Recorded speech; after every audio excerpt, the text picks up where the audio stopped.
For starters, I just want to take a moment to just have a moment of silence for Marshall. As all of you know, it was just a couple of days after our last meeting 2 weeks ago that Marshall Lattimore died.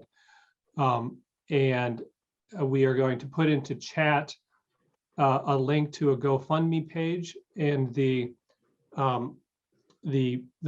funds raised in the GoFundMe effort will go to making sure his funeral costs are covered, his outstanding hospital debt is covered, and any remaining funds will go toward the Marshall Lattimore Memorial Scholarship Fund for journalism and creative writing majors.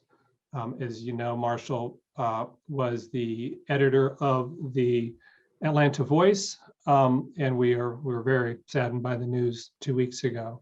So for starters today, I just want to have a moment of silence in Marshall's memory. So let's just a moment of silence for Marshall right now.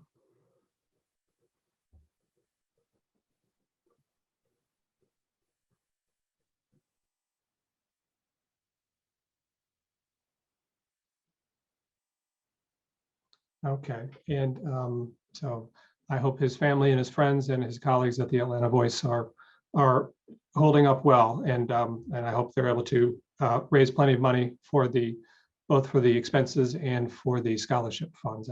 That's going to be a nice effort to contribute to. Today we are going to talk about unemployment insurance, unemployment benefits, labor market disruptions. This is one of the topics that several of you said you were interested in pursuing, and so I've lined up 4 different experts who are kind of going to take different cracks at the topic. And I know a couple of you are actually executing or working on stories on this topic right now. So the idea is we're hoping to introduce you to 4 good experts. One of them is going to be talking specifically about data issues, and one of them is going to be talking about racial disparities in the UI systems, and one is going to be talking about states and what states need to be doing right now. So I'm hoping you can find the germs or germs for stories from these speakers. Our first speaker, who's going to give an overview of the issue, is Kathryn Edwards. She's an economist at the Rand Corporation and a professor at the Pardee Rand Graduate School. She researches unemployment insurance, education pipeline and labor market, women's labor supply, and challenges facing older Americans. And she is going to talk about, she's been writing a lot the last year about UI systems, and I'm going to turn it over to Kathryn. I want to thank you very much for coming, and she's going to give us kind of an overview of the problem. We have 4 speakers, each of them 40 minutes total. So roughly half presentation, half Q&A, and I'll be getting as many questions in as we can. So I'll turn it over to you, Kathryn. Hi, y'all. Good morning. It's great to be here, and I have prepared what is arguably a pretty dense presentation, but will hopefully give you a good introduction to the wonderful world of unemployment insurance. So I think it's important to start by saying that as many of y'all have, are covering specific states, I'm going to talk about the unemployment insurance system in general. But it may apply, well, it probably applies to your state. It's just a question of to what degree that it applies, because every state is different. That's one of the problems. But thanks again for having me. And I'm an economist at the Rand Corporation. And if you're not familiar with Rand, we are a think tank in the public service. And we are a nonprofit research company, even though we have corporation in our name. So let's get started. What is unemployment insurance?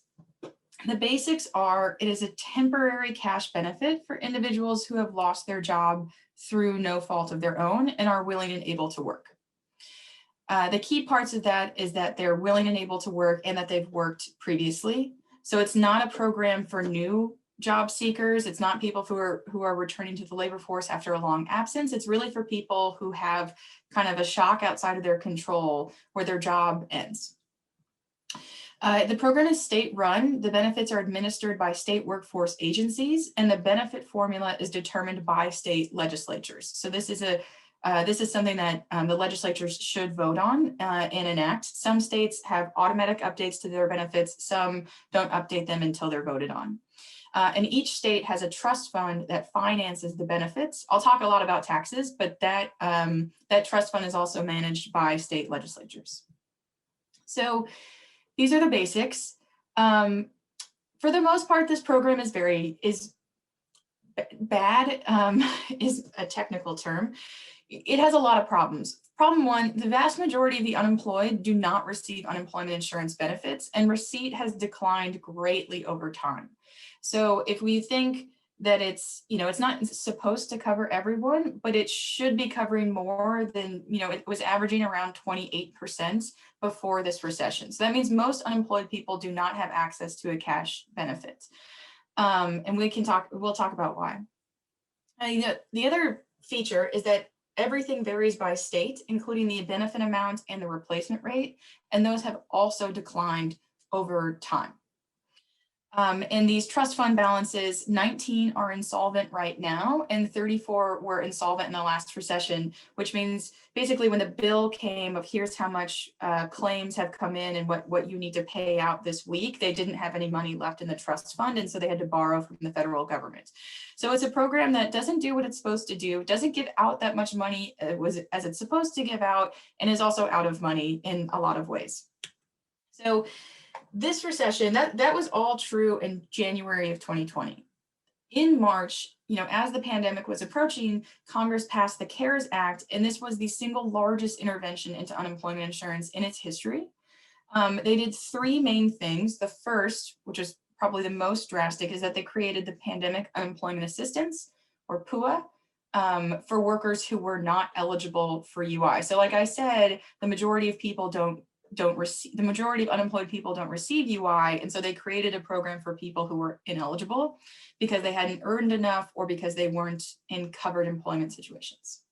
They also added money to state benefits because, as I said, the benefits aren't that generous in every state.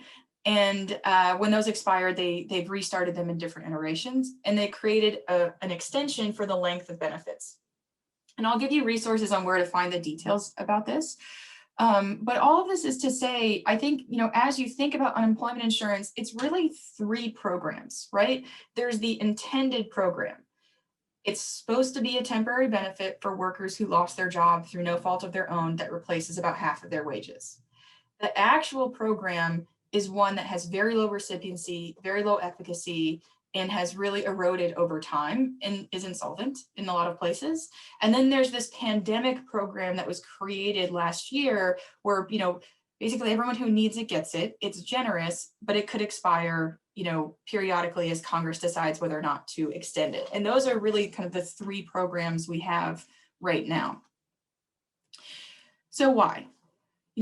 Why do we have, I think this is a two-part question. First, why did we have to create a new program in the pandemic to wrap around these state programs? And I think the answer is, the actual program was so ineffective that, when a recession was happening, Congress basically understood they had to do something immediately because unemployment insurance was not going to do enough. I mean, if we think of like March 15th as the start of the lockdowns, I mean, they passed the CARES Act 12 days later, and they had all of these provisions in it. So it's not like they had to do a ton of research to figure out what was wrong with unemployment insurance. They kind of already knew. But then the real question is, why did the actual program get so ineffective?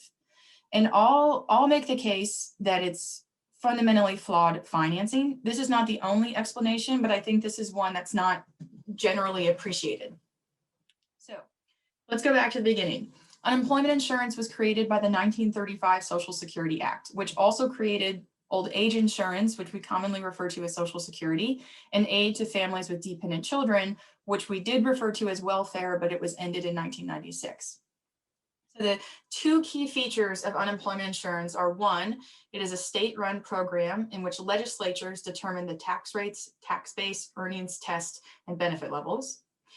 And two, the payroll taxes are paid by employers only.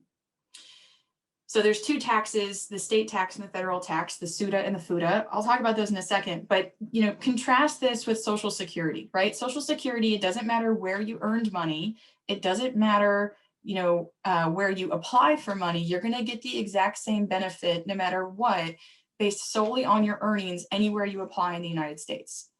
That's not true for unemployment insurance. You could earn the exact same amount as someone who lives 5 miles in one state away from you, and they could get double, triple, quadruple the unemployment benefit that you get.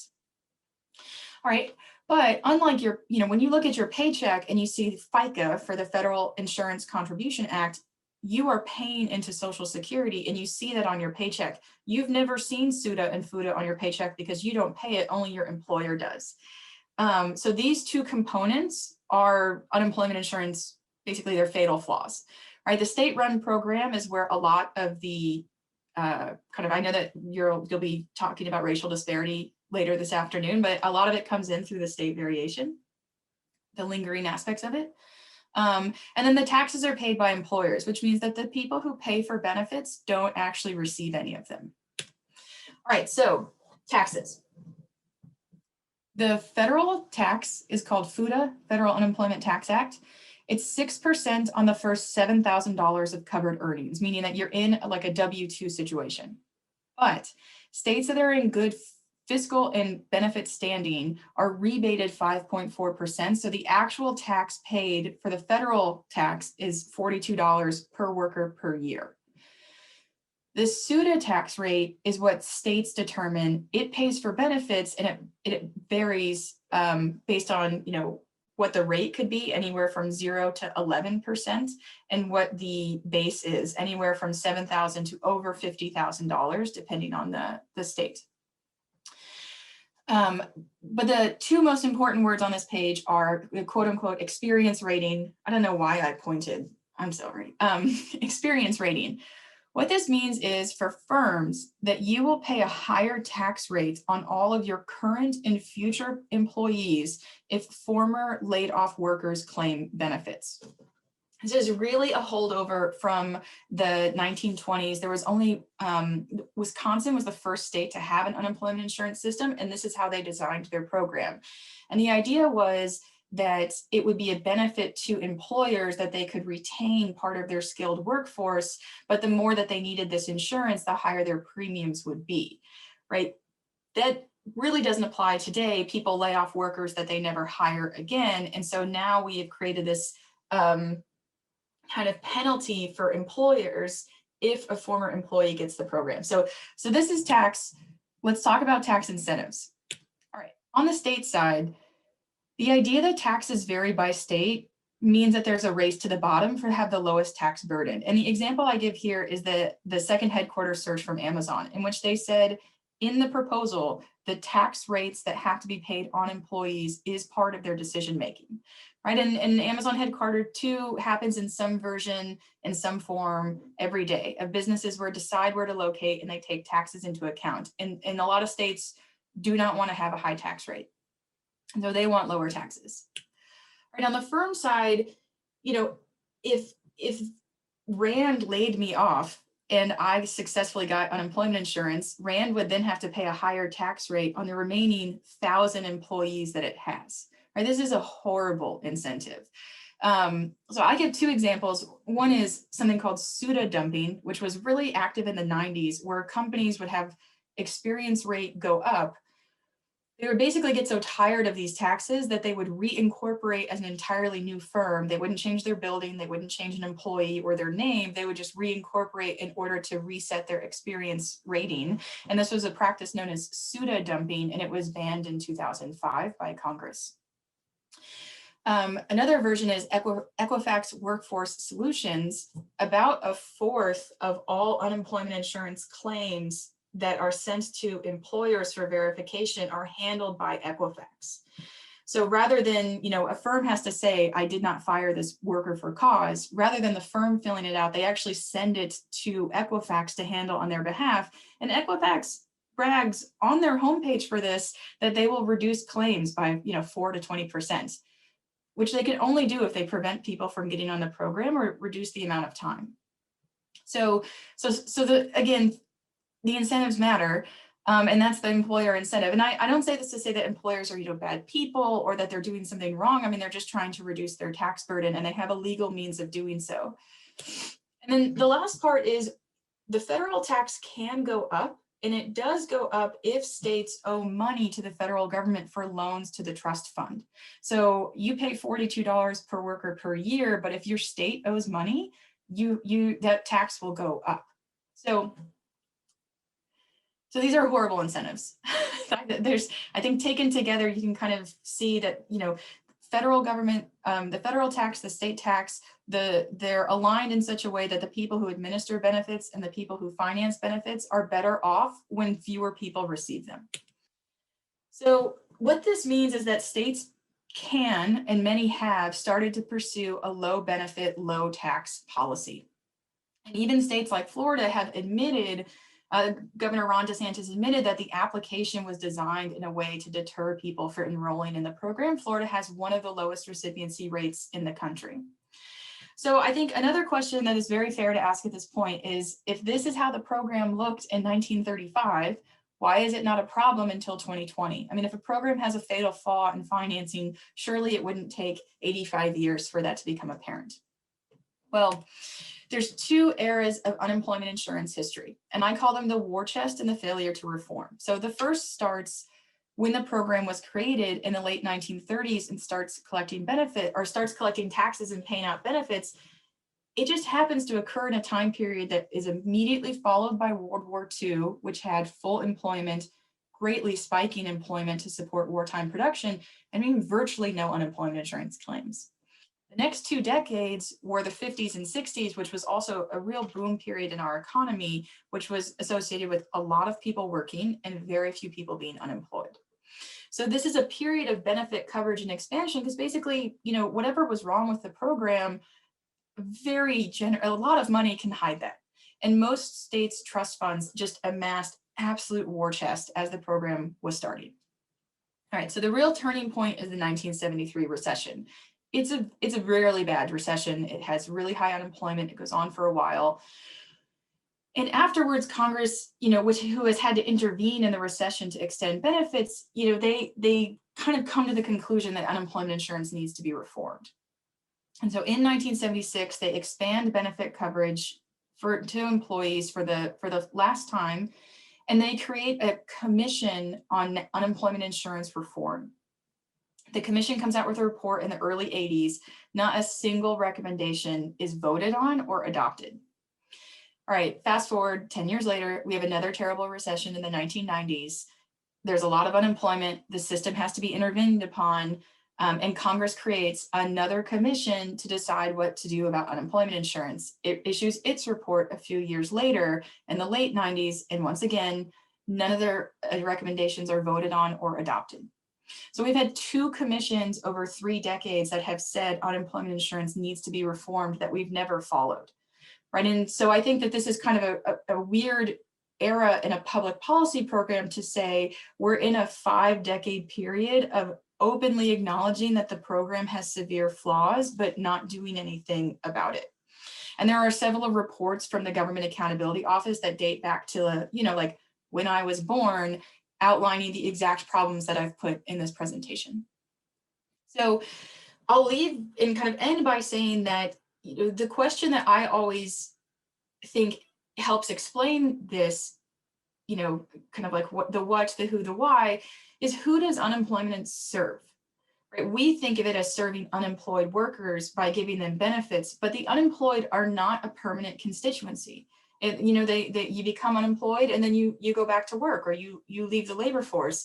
The only permanent constituency of the unemployment insurance system are the employers who pay the taxes.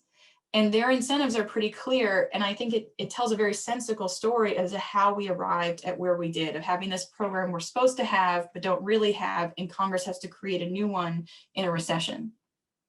So I have a commentary that I put out yesterday about this idea of the permanent constituency. And I talk about how states will likely learn the wrong lesson from this recession, because even though we've had so much coverage about the indignity of unemployment benefits and waiting in line and failed administration and all these IT problems, those 19 states that had to borrow money, those are the states that have the most generous benefits. Florida is not in arrears right now, neither is North Carolina. And I think states might take the cue that they should serve their unemployed better, or they might take the cue that they should pursue the low tax, low benefit policy. My last couple of slides, I just go through some resources of, where can you go for more help? Where are some good explainers? The Congressional Research Service has great summaries of the program and legislative changes at the federal level. The Federal Department of Labor has something called UPLs. I know we could have called them WEPLs, but we called them UPLs. But these are instructions from the Federal Department of Labor on how to implement legislative changes. And so I put a link to the one that explains pandemic unemployment assistance. If you want to know what are the taxes in your state, what have they been, what are the benefits, what are the rules, you can get that from the federal DOL, which gives a comparison of state UI laws. These are not very user-friendly PDFs. You're not going to be able to click on an Excel file and download the history of tax rates in your states, but you can comb through mountains of PDFs and find them over time. People to ask for help if you have questions about unemployment insurance. I think in your mind, or in my mind, it's really economists versus lawyers. So program history, effects of benefits, search, will people take jobs? What are the effects of taxes? Those you would go to economists for, and the kind of mother lode is the Upjohn Institute for Employment Research in Kalamazoo, Michigan.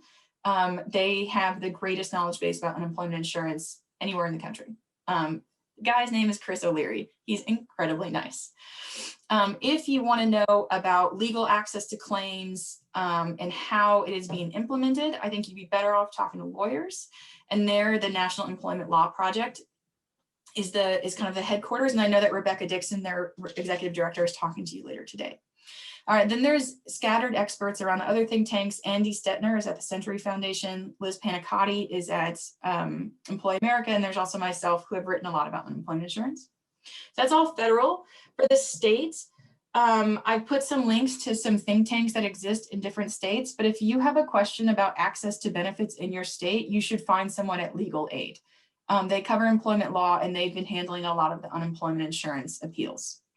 And so they would be a good help. And if not, there are some legal aids in large cities that talk about benefit access in other states. So I know the Philadelphia Legal Aid has a pretty large research shop, and they can talk about it.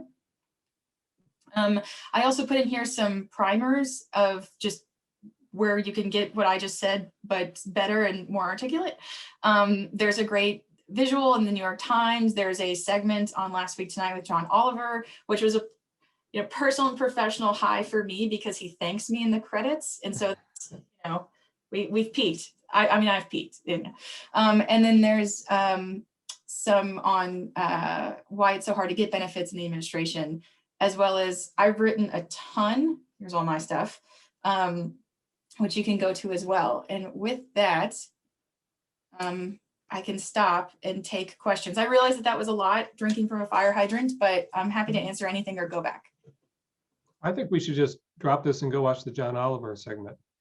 It is a better use of everyone's time, and I understand. Okay, we'll go start with Sam and then Laura. Hi, I'm Sam Metz. I report for the AP in Nevada.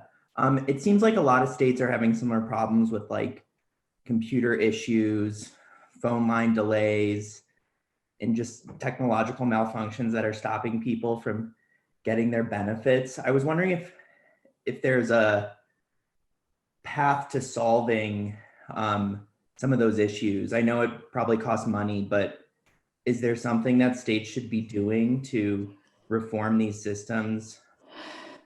Yeah, this is a great question. So I'll say three things. One, it is true that most of these state systems run off of a very old programming language called COBOL, and that there's a great story about the COBOL cowboys of a bunch of guys in their 80s in Texas who know COBOL and can help with the program. But your bank probably has COBOL. Like, your money is in an account that is run off of COBOL. The problem is not the programming language. The problem is that states have completely divested from maintaining administrative architecture. So people it's like easy to bring up as an example that it's, oh, they're in COBOL, but that's not the problem. The problem is that they don't have anybody on staff that knows the language that their administration is in, right? Which is a different problem than just the language is old. So that's one.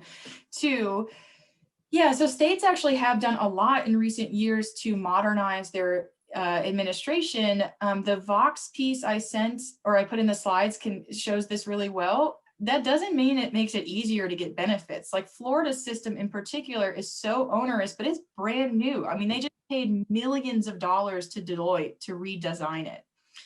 And if you follow David Lightman, who is at McClatchy, David's a good friend of mine.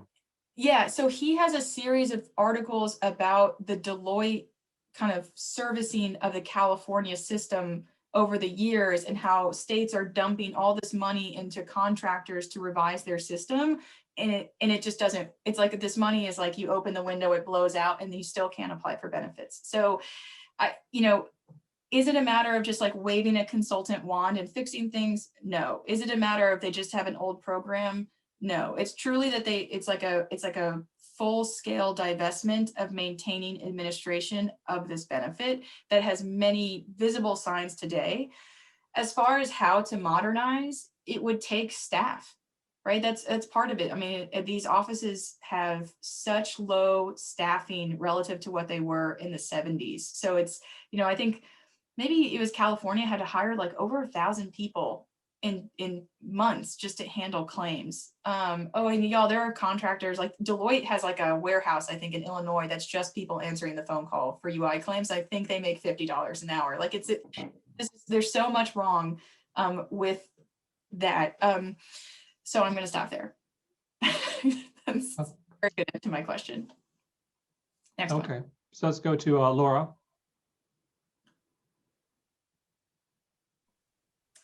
Hi, I'm Laura. I'm a reporter in Wisconsin for the Milwaukee Journal-Sentinel. I've been following unemployment, since I started this job last March. It's been quite hectic in Wisconsin. We were one of the states that had to hire like over 1,000 employees for the UI division. We have a really old system, which just now is getting updated this year. They're starting that update process. But one of the things, I've been talking to a lot of people who waited nearly a year to get their hands on benefits after they lost their job. And some of these people are starting to talk about bringing class action suits against the state. And I'm just wondering, are suits like that viable? Is that something we're going to see from people who suffered through waiting for benefits for so long? I have no idea. This would be a great question for a NELPer or from the CLASP, the Center for Law and Social Policy, who has, I believe CLASP in the 70s did lawsuits about access to welfare benefits. So there is a precedent in the US of people suing for access to benefits that they felt that they were delayed or denied. I think it was CLASP, but there's a precedent. It's pretty far removed, but people are also getting billed, right? We're miscalculating your claim. We're sending you too much money, and then months later, the state says you owe us $10,000 or we'll sue you. So these mistakes are not costless in any sense of the word for the unemployed person, their family, or for the economy. And to me, I sometimes feel like it's really hard to piece through just like kind of the cascading errors that come along with the delivery of this benefit. Okay, let's go to Katie.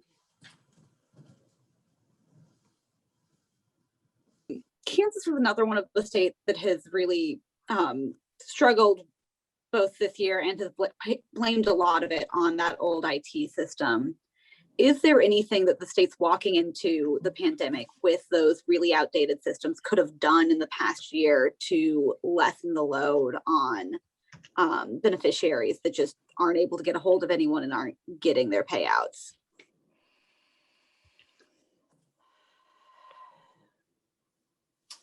Yeah, so I think one of the key issues is staffing at state workforce agencies. I mean, it's not indefensible. The unemployment rate was falling below, to nearly 3% in December. They didn't have a ton of claims coming in. And so there's just kind of like this cyclical, like we don't need as many workers working on UI in the office anymore because we just don't have many claims, and this kind of erodes each cycle. Stephen Wadner and Clarisse O'Leary at Upjohn have written a paper of just how few staff there is at the federal DOL office as well. But I think, you know, for most benefits, it's pretty hard to get in touch with a person. I would not say that it's unique to unemployment insurance. What was unique to unemployment insurance this recession was just how many people applied for help so quickly. But I don't consider any benefit to be like, oh yeah, it was really easy. I could get someone on the phone right away. There's two professors at Georgetown, Pam Hurd and Don Moynihan, and they have a book called Administrative Burden, where they outline how over the past 20 to 30 years, it has become increasingly difficult to apply for benefits that you are eligible for.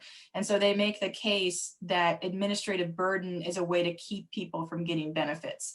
So their exact point would be something that, like what Governor Ron DeSantis said, that the program application was designed in a way to prevent people from finishing it and hopefully getting them so frustrated with the application that they would be just more compelled to find a job.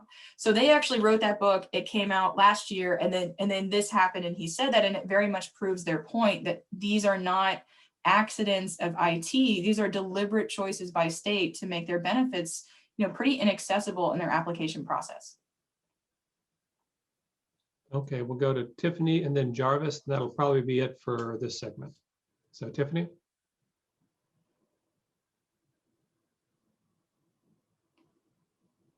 We can't hear you, Tiffany. Is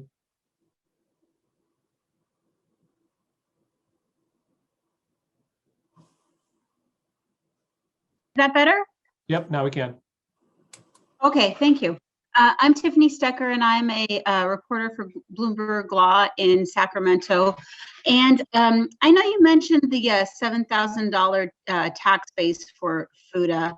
There's been an expert here in California saying that that rate is way too low and it disadvantages low-income part-time workers over full-time, high earners.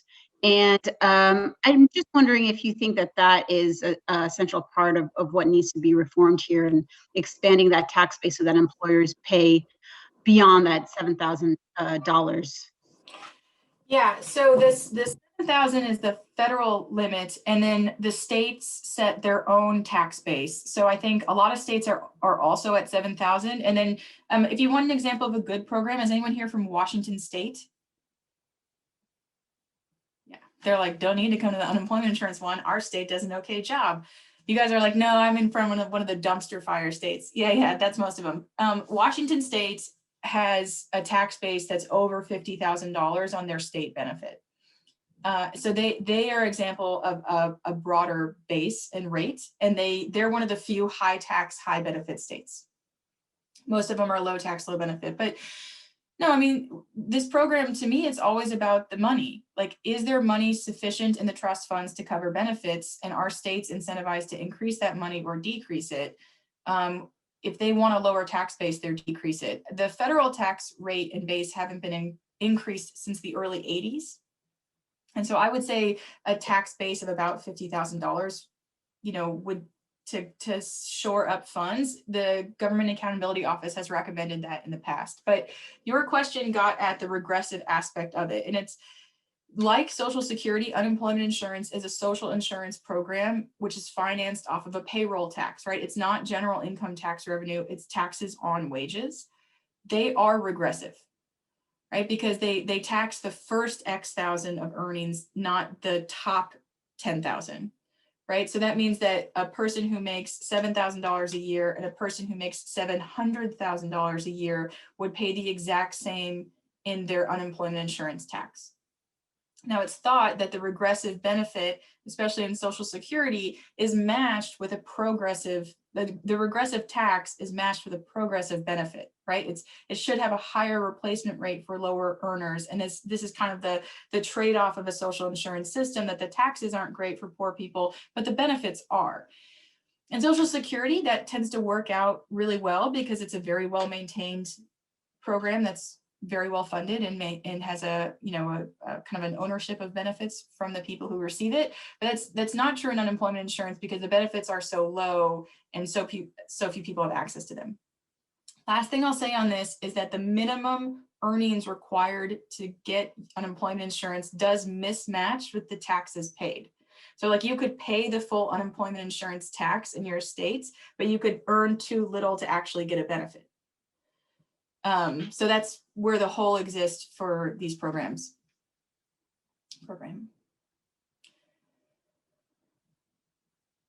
He's muted, but I think it was Jarvis is next. Yes, yeah. So last question to Jarvis. Hey, this is Jarvis DeBerry. I'm editor of the Louisiana Illuminator. You mentioned recommendations were made in the 80s and the 90s, how to fix unemployment insurance. I'm wondering, were those the same recommendations each of those times, and how would those recommendations differ from recommendations made now, say 2021? Yeah, there were a lot of repeats in the 80s and 90s. It's called the National Commission on Unemployment Compensation, and then the other one's called, it starts with an A. I have a blog post called The Failure to Reform, where I link to each of the recommendations. So you can go to the reports of the commission yourselves.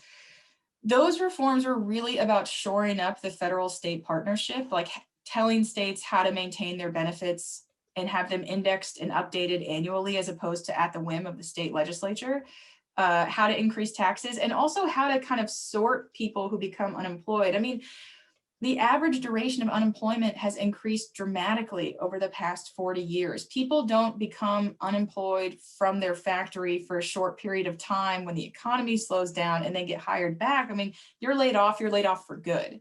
And the unemployment insurance system really only covers kind of like one part of this risk, which is a short-term spell, likely with your prior employer, whereas most people become unemployed for a really long period of time and have to find a new job. And so there's this real mismatch between the risk that's insured and the risk that people realize.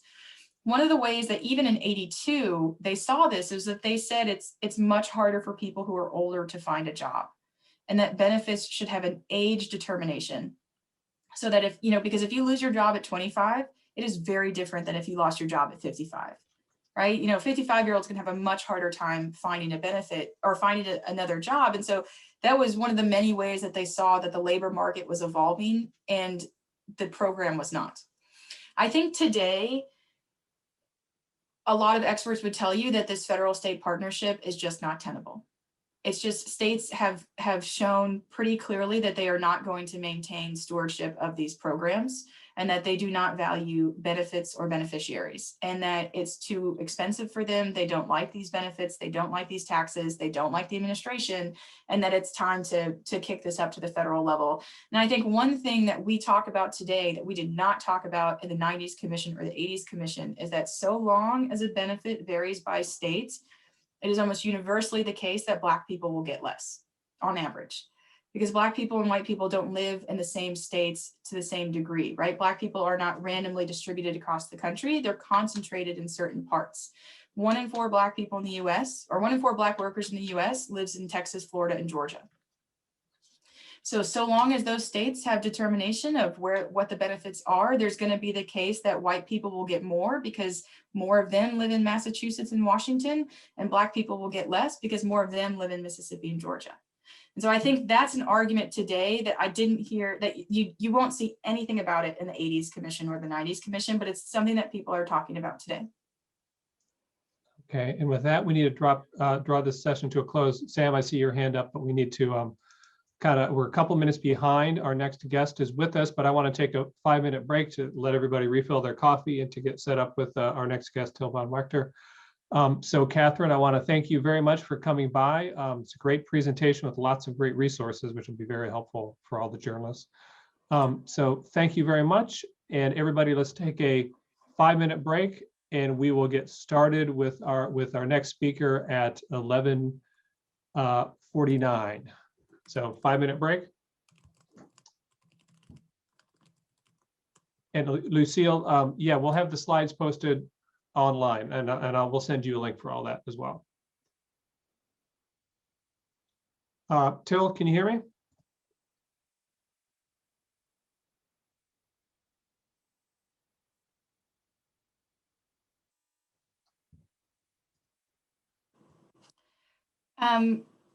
Chris, I hope that was what you were expecting. Yes, exactly. Yeah, it was exactly what I was expecting, and it was a very nice presentation and great resources and good kind of distillation of the big picture issues, which is what we're looking for. Yeah, I wanted to talk about the administration, but I feel like that's the symptom, not the cause, right? Like the IT problems, those are just things you see in a poorly maintained program, but it doesn't explain why the program is poorly maintained. But I think the IT stuff is so much more interesting on the human level, because that's like the experience people have, as opposed to like the programmatic, like this is why they're having it. So but I put my email in the chat, and please send out the slides with all the resources, and yeah. All right, great. Well, I really appreciate that. And so thanks a lot. Yeah, bye y'all. Let's get going on our next session. As I said, we have, putting together a program like this, and a lot of you wanted to talk about unemployment insurance. So we have a lot of experts. They're all kind of experts on all facets of it. I've tried to slice them into different parts of the issue, but they're all general kind of experts, and you can kind of ask them any kind of questions on unemployment insurance. But I've asked for Till von Wachter to come and talk about, data, what data are available for covering this issue, and he's one of the prime trackers of unemployment insurance in California and around the world, around the country. He is a professor of economics at UCLA. He is the faculty director of the California Policy Lab, director of the Federal Statistical Research Data Center, and an associate dean for research in the social science division at UCLA. So we have him for 40 minutes as well. And we have a Bruins fan in the room. James, are you from UCLA? Okay, all right. Bruins. Well, our next speaker is from UCLA also. So I did this day for you. And so I will turn it over to Till. He'll present. We'll have time for Q&A. And Till, I want to thank you very much for coming on early in the day for you. But I'll turn it over to you right now. Thank you, Chris. Good morning, everyone, at least from my vantage point. It's great to be here. It's my third talk of the week, so I'm also going to say happy Friday, and I look forward to the discussion. I'm going to share my screen, and I should say I didn't quite know what to expect in terms of how deep you all are in the weeds of unemployment insurance. And I saw, the end of the last discussions, you had some pretty detailed discussions. So, if I feel some of this might be a review, I'll just go a little faster. But you should feel free to interrupt me if things, if I go too fast. And I leave some of the more in the weeds discussion to the Q&A at the end. And if you haven't, so I'm going to talk about data on the UI system and on the differences across states. And if you haven't been covering UI or unemployment, hold on, let me see if I can. Here we go. I've done a bunch of work on UI, especially on UI reform before the crisis. And I'm going to put the links here. And I've done some work on the measurement of UI benefits, and especially inequality in the UI program. And that's based on California, but it's really data that is rarely available. So it's been really picked up. And you'll see some of that. It's been helpful to a lot of people. And what I don't get to talk about today, I've done a bunch of research on job loss, unemployment, the UI, and what happens to you when you graduate into a recession. And I'll just leave the links here. And I'll touch on some of this as we go further. Now, just to get us started right away, right? It's pretty clear that the UI system wasn't ready for the COVID-19 crisis, and that was pretty well known before the crisis, as you saw earlier. And there's been sort of a low rate of UI usage, at least since the early 90s. So the use of the UI system by workers has been declining since the mid 80s at least. And that differs hugely across states. I don't know whether you saw this picture already. This shows you the recipiency rate. That's the proportion of the unemployed that receive UI benefits across states. And that red line here in the middle is the US average. And no state, or very few, one state or two states cover half of the unemployed. Most states cover less than a quarter of the unemployed, and some states really do badly. And we're going to come back to talk about how to actually measure the recipiency rate.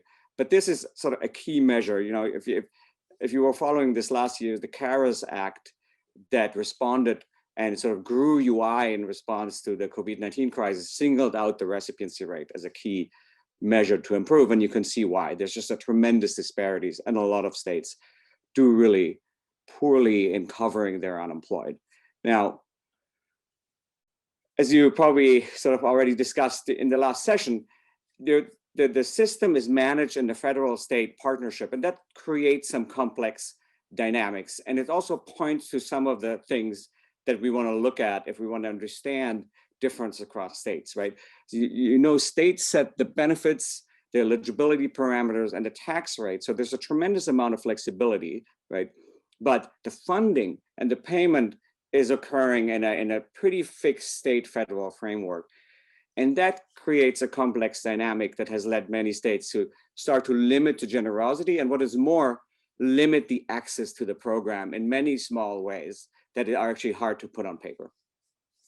Now, as you may have found out, the federal state partnership also creates a pretty complicated information landscape, in the sense that there's measurement difficulties all over the UI program, starting at the very basics, going into, you know, the sort of the real depth of the institutional features. And, you know, writing about UI has really, so it's own language and definitions, right? And its own quirks as when it comes to data sources. And I'll get you through some of that as we go through the talk. Here's what I'm going to do. I'm going to roughly talk about two things. I'm going to have sort of a quick UI data 101, right? That talks about how can we take stock of the success of the program, you know, overall in any given state. And if that's a review for you, I think that's great, right? It's you get pretty quickly in the weeds, and I'll show you some interesting finding for this recession. And then I'm going to go into thinking about, okay, what would we learn about differences in the program across states, and why are states different, and what's the effect of those differences? And I'm going to point you to some of the data sources here. And you know, you may have questions on what you need in particular I've been looking for, and then we can discuss that at the end.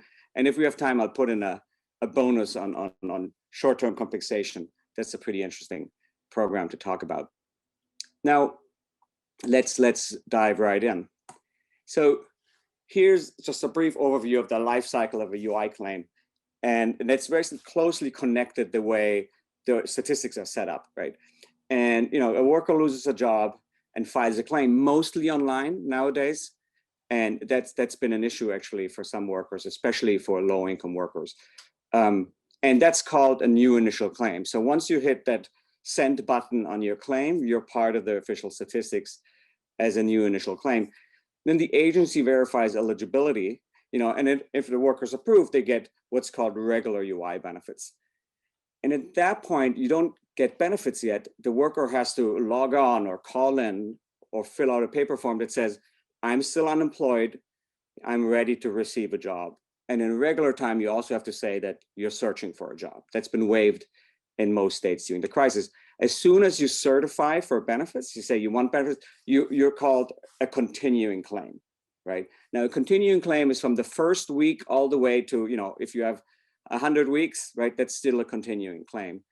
And what's tricky here, and I'll come back to that, that when you call in, you can certify for your last week, and many states have weekly certifications. California has bi-weekly certification. But workers, if they file for unemployment late, or the agency was slow in processing, they can file for many weeks back, right?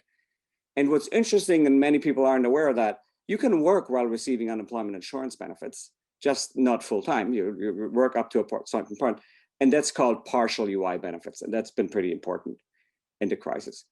Now, another feature of the system is that if within 12 months of you starting your benefit claims, that's called your benefit year, you lose your job again. Right? So say, suppose you get a few weeks of UI benefits, you found a job, and then you lose your job again. You go back and file for UI. That's not a new claim. That's an additional claim. But it's counted in that bucket of initial claims that you see, say, on the Thursday news release. So initial claims aren't all new claims, people who just became unemployed. It's also people who are coming back to the system maybe after a short spell of work. Now, if a worker exhausts all benefits, right? In normal time, that's it, you just exhaust. But in recessions, there's always extended UI benefits in place. Now, understanding when a worker exhausts is actually hard because on the books it says usually, well, a state has either 26 weeks or 20 weeks or 18 weeks of potential benefit durations. But really what they mean that you have 12 weeks of pay, of benefit payments. So if you work part-time or if you have a break because you worked and then are an additional claimant, you can bank those benefits that you didn't use. So it's not 12 calendar weeks, it's 12 benefit weeks or 20 benefit weeks. And so if you're a partial UI claimant or an additional claimant, you can actually claim over a year, right? So it's not easy to figure out when workers are exhausting. And that's very important because when Congress is debating whether to extend benefits, we all want to know how many workers are about to exhaust. And that's actually pretty complicated to calculate. Now, let me just briefly mention the few program types and highlight a distinction that's very important.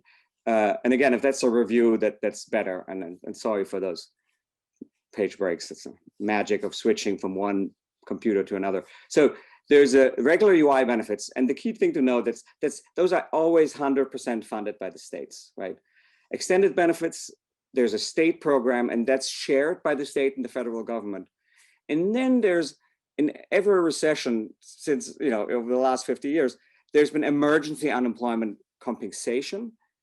And that's been renamed Pandemic Emergency Unemployment Compensation, that's PEUC. And that's funded by the federal government.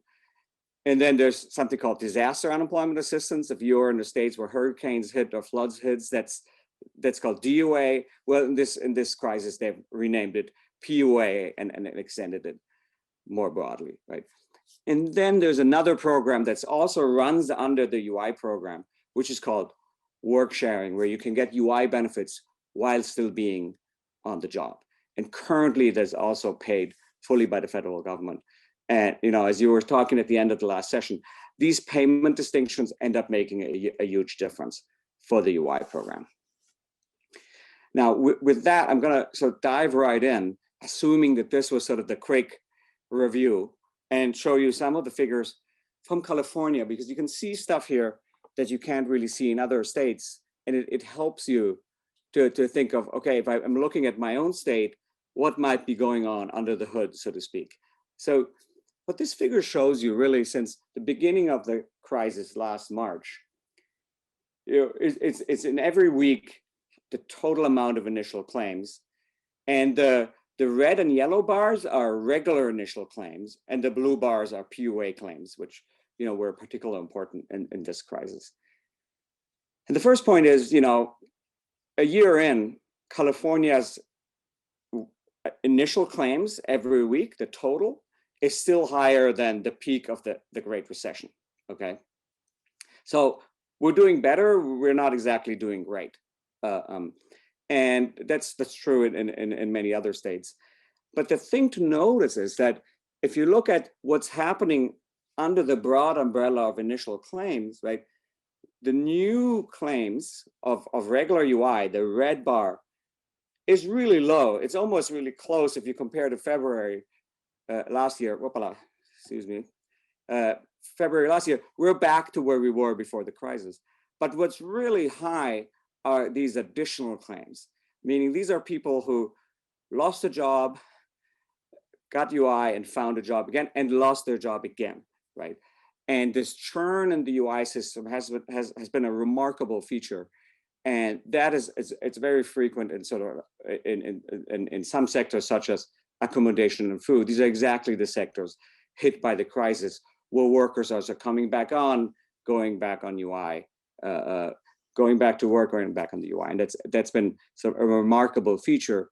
And many of us are wondering, well, how are these workers going to be doing as we're recovering, right?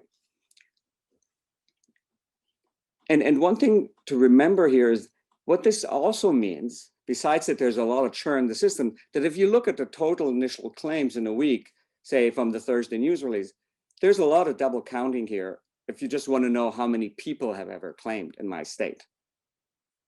Because of course, if you're an additional claimant, in 1 week you get counted as initial claims, but you were counted already when you filed your first claim initially. So the regular initial claims have, almost by construction, a lot of duplications, and they had in particular a lot of duplication during this crisis. So for California, we went ahead and said, okay, how many unique people did the system actually serve here, right? And you can't just sum up initial claims for that. You just gotta, essentially sum up new initial claims over the crisis. And you can do something similar with federal data. It just gets a little bit more complicated. Now let me keep this moving because it's gonna get more complicated. Some of you may be aware of this, but how do continuing claims get measured, right? Initial claims receive a lot of attention because they're seen sort of as a weekly early indicator of how the labor market's doing. But really, we're also interested in what's the stock of people currently receiving UI benefits, not just the new flows. And also, by the way, not everybody who files an initial claim will become a continuing claimant. So the stock matters. And the way that the Department of Labor measures this is it just measures in every week the number of weeks that individuals call in to certify for. And that's the dashed blue line in this figure in California over the crisis. So they don't measure how many people are getting unemployment for a week of unemployment. No, they measure the number of weeks that people certified for in a given calendar week. The week they certified for might have been 4 weeks before. And that has led to some very weird fluctuation during this crisis, where there have been a lot of delays in payments and a lot of delays in filing. So as soon as a person, doesn't get their benefits for 4 weeks, calls in and certifies for 4 weeks, the official measure is very hard to interpret, right? And so the dashed blue line doesn't reflect actually the real stock of the number of unemployed at a given point in time, right? That's the green line that we plotted there, right? So in California, we see for which weeks individuals certified, and so reassigned these benefit weeks to their actual date for which they were claimed. And then we counted how many people were actually receiving benefit for a given week. And that's the green line. And that evolves much more smoothly than this very jagged, payment certified line. That's the Department of Labor puts in the weekly news release. And that process isn't trivial because, there's always a tail of certifications. So we have to adjust for the fact that there's always some laggards, but it leads to a much more easily interpreted line than what you see get from the continuing claims. And once you did that, once you went back and sort of reallocated these claimants to when they were actually getting benefits, you can do stuff like, well, let's break this down when people were getting what type of benefit. Right? And this is something that's actually not that easy to obtain for every state, but it can be done. And I'll talk to you about, or in the slides, it'll be how you could do that for your state. But when you go to the left, this is what you could easily download for every state is how many people are receiving regular UI benefits by week of unemployment. And you see that was very high during the crisis. I mean, just a completely staggering amount. And now it's been coming down so that the stock of people receiving UI has dropped significantly. But that doesn't mean that people, have jobs and things are going well. You can see that programs that pay extended benefits, such as PUC, right, were increasing rapidly as regular UI was declining. That means there's a shift from one program to another. And to sort of understand the state of the labor market, one really has to look at these different programs that serve people. And then what happened last December, people started running out of benefits just because so many people filed in March. And you see that as we were hitting the end of the program, that's sort of the dash vertical line on December 26th, like this sort of Christmas present last year, people were starting to exhaust benefits and we're moving onto the California's extended benefit program. So that's why that light blue line on the right here is ramping up. And that happened in other states, and similar people were exhausting PUA. And we calculated, a lot of people, how many people would have exhausted had that program not been extended. And it's a lot of people, right? And as you can see here, once the new program was passed, benefits ramp up again because there's still a lot of long-term unemployed. And we just put a report out on yesterday, where we sort of took stock of the long-term unemployed in California. And if you get data on the pandemic unemployment compensation or extended benefits for your state, or PUA for that matter, you can really show that there's sort of a stock of long-term unemployed, and that comes, long-term unemployment comes with its particular risks. Now, really quickly, this is not fun to talk about. To get all you need to know about initial claims and continuing claims, other than the weekly measure, right? If you want to go back a little bit, at the national level, it's sort of a click on a link if you know where to find it, and I linked this file here in the slides. At the state level, it's easy to get initial claims and regular continuing claims. It's not that easy to get the extended programs that matter so much in this recession. And you have to go to the work to get to the more advanced data. And that just takes a clear moment, let's say, a good strong cup of coffee and an uninterrupted hour to figure out, go through various steps to find the series you want. And the Department of Labor really doesn't make it easy, but it's all there. And I can talk a bit more about that later. I want to be mindful of time and mindful of sort of the range of the questions you might have. So I'm going to shift gears a little bit. Oh, no, first talk about the recipiency rate, and then I'm going to talk about institutional features. Chris, what's my time budget? So we have about 15 more minutes. And if we do want to get Q&A or without Q&A? That's including the Okay. Q&A. I mean, we can go to 12:30 or 9:30 your time. Great. I'll move it swiftly then, because I really want to be able to answer some of your questions. Right. And we But have also, Lisa. Was the pace so far okay? Yes. Maybe we'll just before, to make sure we get some questions in, if we could just take one quick question a couple questions from Lisa and Jill. Oh, that's a great idea. Yeah, so let's go to Lisa first. Hi, thank you for doing this. I just had a quick question about how people who are furloughed might fit into this, and how to kind of track people who are furloughed as opposed to people who lose their jobs and then are back to work for a significant amount of time and then lose a second job, as opposed to a person who's furloughed for a week, then goes back for a few weeks and is furloughed again from the same job.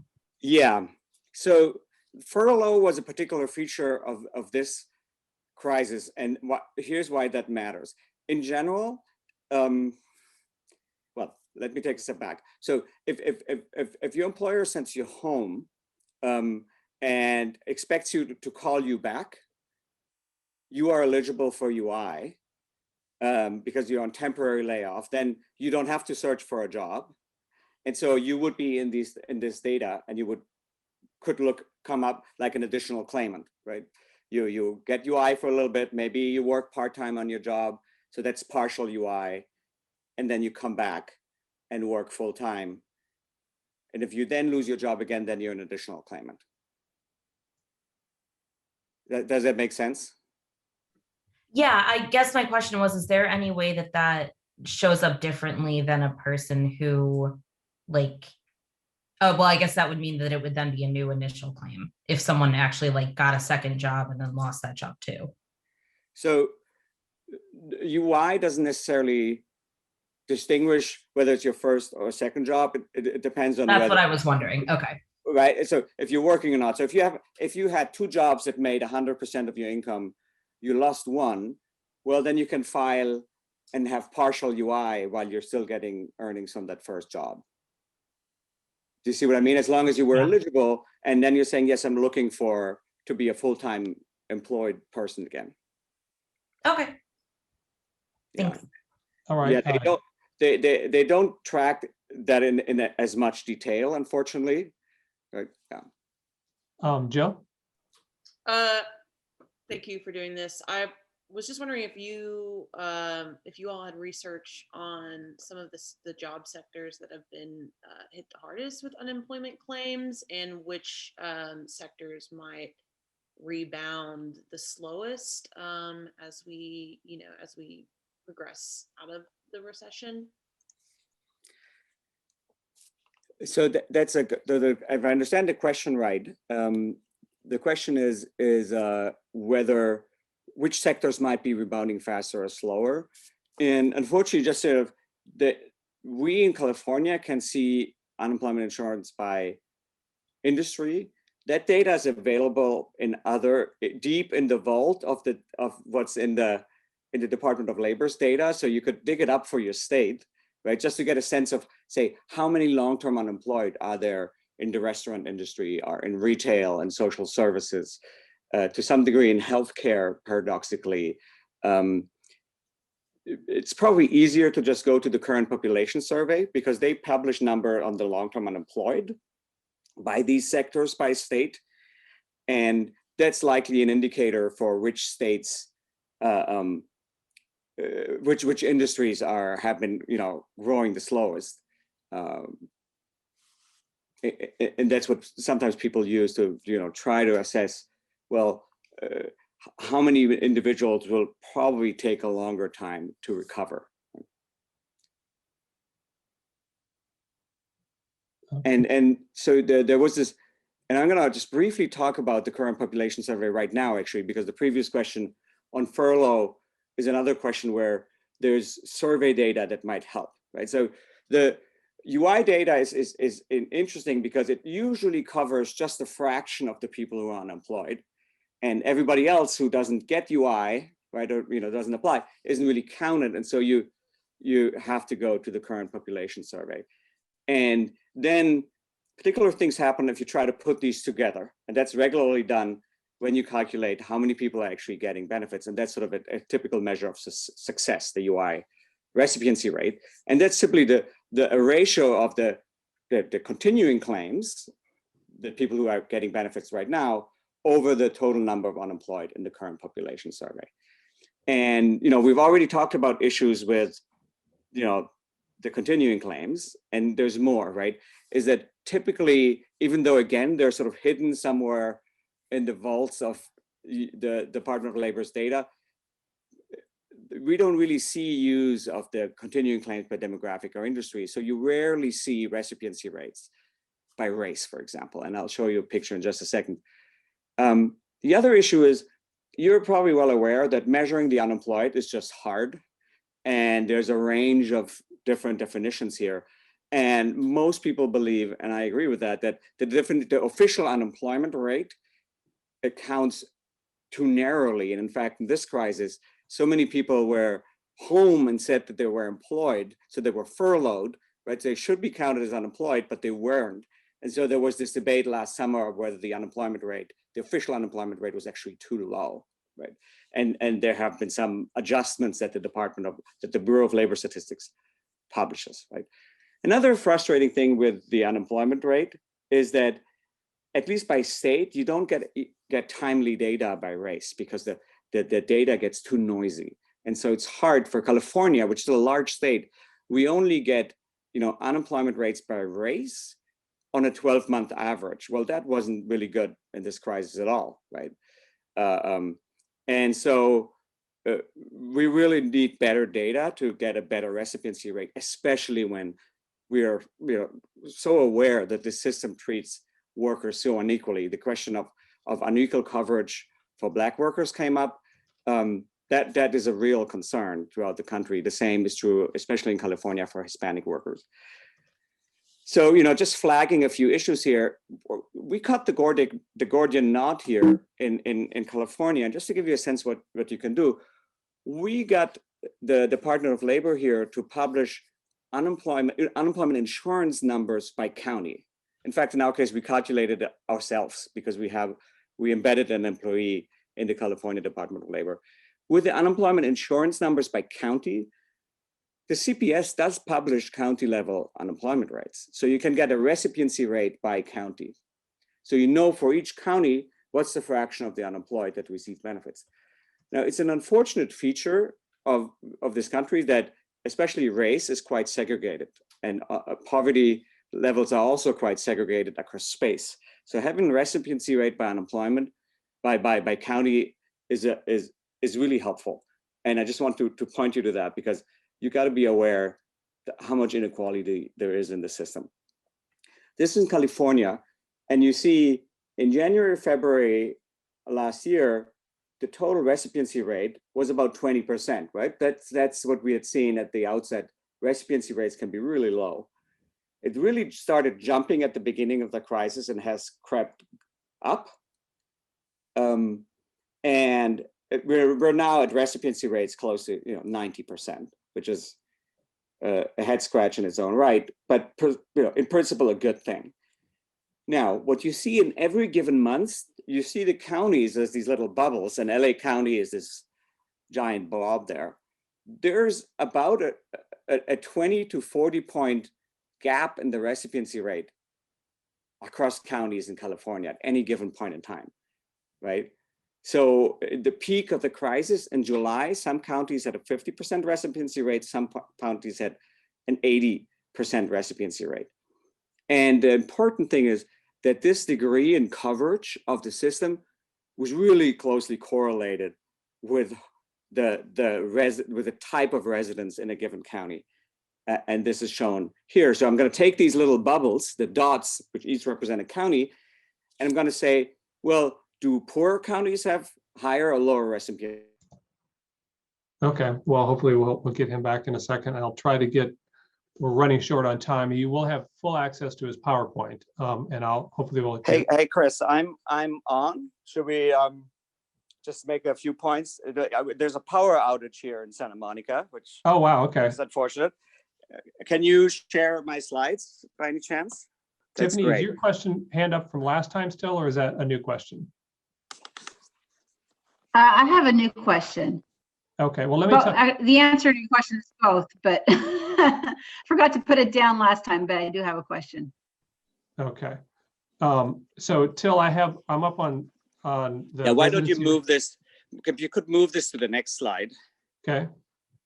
Here, I just want to point you to the fact that if you can get county level unemployment insurance claims, you can see that the fraction of workers receiving unemployment varies drastically across county. It's very correlated with measures of poverty. Poor counties get less benefits. In California, more Hispanic counties get less benefits relative to the number of unemployed, or counties that have fewer native speakers, English speakers, and counties that have less broadband access are likely to get less benefits. So there's a tremendous amount of inequality that's very systematic. And I just wanted to point that out. If you skip ahead, I want to talk briefly about two things. First of all, the system is really set up in principle in a good way, but it's unfortunately hasn't really panned out as for practical matter. So in reality, you're trading off a good level of benefits to cover workers against the possible, side effect that some workers might stay unemployed longer if you give them more UI benefits. And so benefits were chosen to be roughly 50% of workers' wages. So the first point I want to make is that many workers don't take up because benefits are so low. If you could go to the next slide. So I'm showing you the lowest line is the typical benefit level in California without the supplements. that's below the threshold of very low income. And it's clear, you know, we all know that poor individuals consume roughly 80% of their income in necessity and rent. So 50% of benefits is not going to get you very far, because most of these individuals don't have, you know, wealth to tap into. So part of the lack of usage of the system is that benefits are so low, especially for lower income individuals, right? So I want to point you to that. And then the other point I wanted to make, if you slip to the next slide, is that there's really, you know, you may have talked about a vicious cycle of UI finances, in the sense that in good times, the system is supposed to take in a lot of taxes such that there's just enough benefit level to finance a typical recession. And then as benefits are paid out, firms' payroll taxes increase because the system is experience rated, right? And firms who have a lot of UI claims end up paying higher taxes. And these higher taxes plus a recovery replenish the fund that funds UI benefits, right? Now, most states don't like to tax their businesses. And in fact, there's a bit of a tax competition. So who has the lowest payroll tax rates? So this system, the way it's designed, works only if states are willing to keep a good level of the trust fund, right? And that's been really eroding over time. And if you don't have a good level of the trust fund before a recession, you have to borrow to pay benefits during a recession. Borrowing from the federal government triggers mandatory tax increases and interest payments, and states really don't like that. And so what has been the solution is to either lower benefits outright. That's been a phenomenon after the Great Recession, where people cut benefit levels further or reduce benefit duration further. But what's more important is that states can do a lot of things to make getting benefits hard, right? So for poor workers, if you ID verification system, a lot of poor individuals will have a hard time doing that on a regular basis. And so you just lose them, right? There's other way administratively to keep the system narrow and hard to use. And states have started to do that. And that's part of the reason for the low recipiency.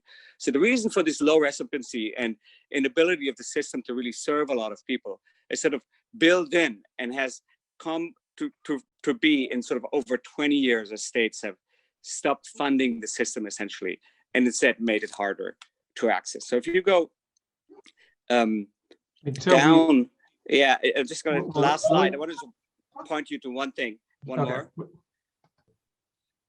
Actually, so here's.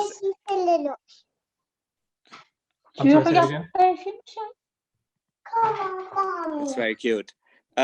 So at the end of the slides, I'm walking you through one. Yeah, if you could just walk down. I mean, there's a discussion of keep going. The different features. Yeah, go down. I just want to point you. Stop. One more back. Thanks, Chris. One more. Back one more. Okay. Here we go. So to really understand what's going on in your state, the Department of Labor publishes a lot of detail on the rules of the system. And these are monetary rules, eligibility, but also non-monetary eligibility, the tax base and so on. And this slide gives you a bunch of links on how to find out what different states do and what are the options in your state. I just want to point you to that, because to understand how states limit access and how good the program is for workers, you effectively have to understand, the features of your UI system in your state. I'm going to hold there to stop for some questions, and there's some more information on differences across states in the slides. Okay, so we're running or kind of past time here, but Tiffany had her hand up, so we can get a question from Tiffany. Our next speaker is Sonia Diaz, I see is in the room. We're going to slide her back by 5 minutes, but we can hopefully get one question into another question into Till from Tiffany. Hi, Till. This is Tiffany Stecker. I'm actually in Sacramento, so California. And, in covering this, I've been specifically covering the backlog of claims. I've been using the initial claims backlog. And I think that's what's tied to a lot of the anecdotal stories of people staying, hours and hours on the phone with the unemployment agency. But I'm wondering if that's the best measure of how agencies are handling this influx of claims. Should we be using the initial one or the continuing numbers? And that is a very good question. And unfortunately, both matter, because sometimes what happens are the initial claims are on the books, right? And what takes a very long time to adjudicate claims, especially claims that might be a bit harder to adjudicate, right? So POA claims in particular, but also often claims from individuals who have multiple jobs, who are part of the wage information must be missing, individuals who don't have a valid ID or a PDA on, broadband 24/7. It gets very difficult. And so the gap often arises from going from an initial claim to a continuing claim.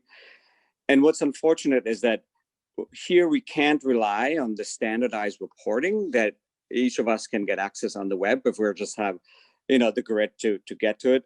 We have to rely on what the agencies usually tell us, right? So in California, EDD puts out information on the web on what it does, right?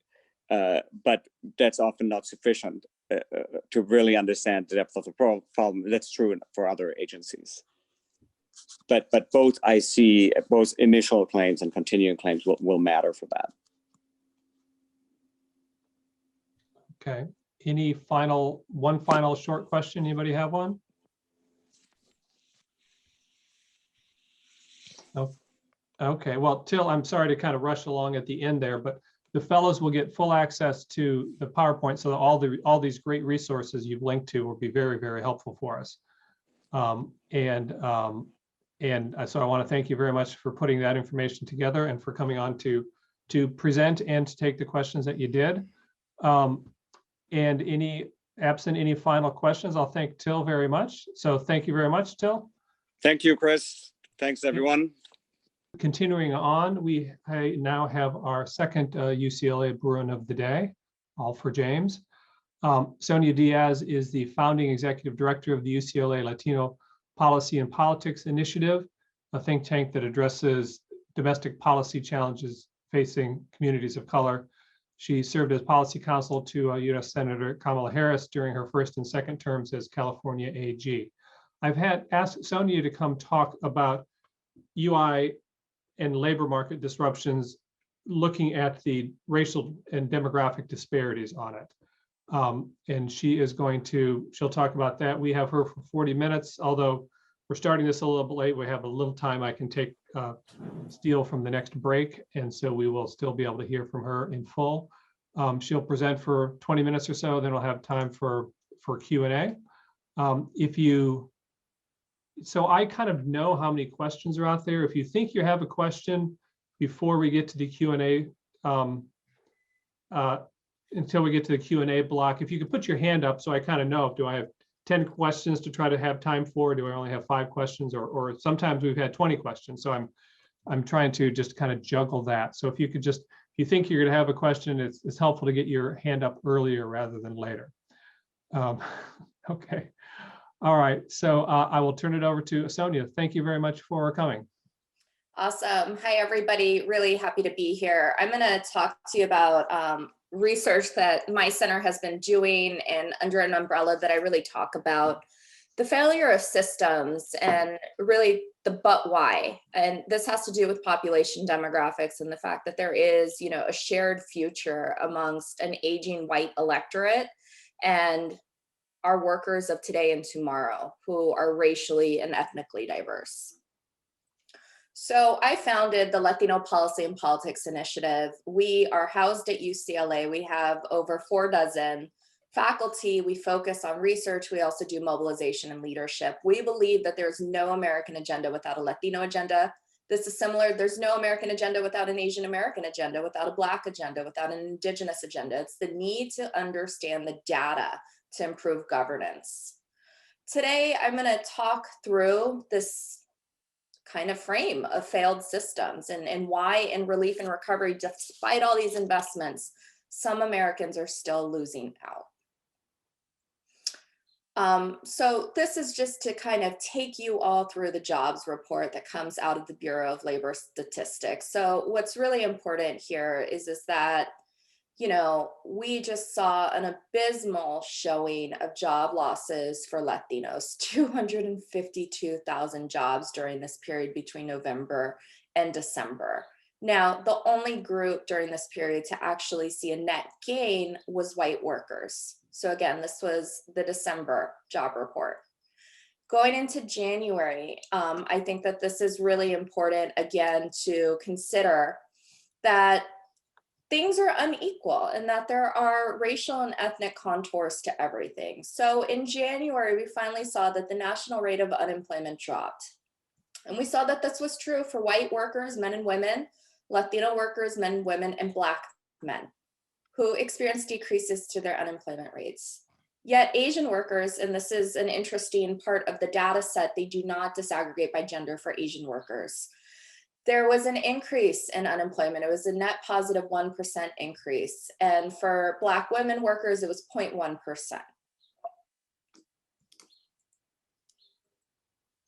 Okay, February, so most recent. There's thousands of jobs that have been gains, and this is true for Latinos, Asians, and whites, yet there was an immense loss of jobs for Black workers. So if you go back to December and you remember, you know, that 200 net loss for Latinos, seems like those jobs are coming back. And so what's important here is that recovery is unequal. We have been doing rapid response research on the health and wealth impacts of COVID-19 in and beyond California. And we have identified the devastating impacts that have made what we see today come true. And I'm sitting in Los Angeles, California, which is arguably still the epicenter of COVID-19. This is because of a failure of systems and poor leadership and planning that could keep these workers, these communities safe during pandemics and beyond. This is really important because these are the very populations who have always been essential during any economic recovery and disaster recovery. And that's going to be true of COVID-19. Yet we have not seen the level of decimation that we've seen in these communities. And that's what we're grappling with right now. So here's the case study, which is really how all of these investments really aren't penetrating the frontline communities that need them the most. Unemployment benefits, I know you all, it seems like it is a marathon session here of decks. So let me just take you through our report.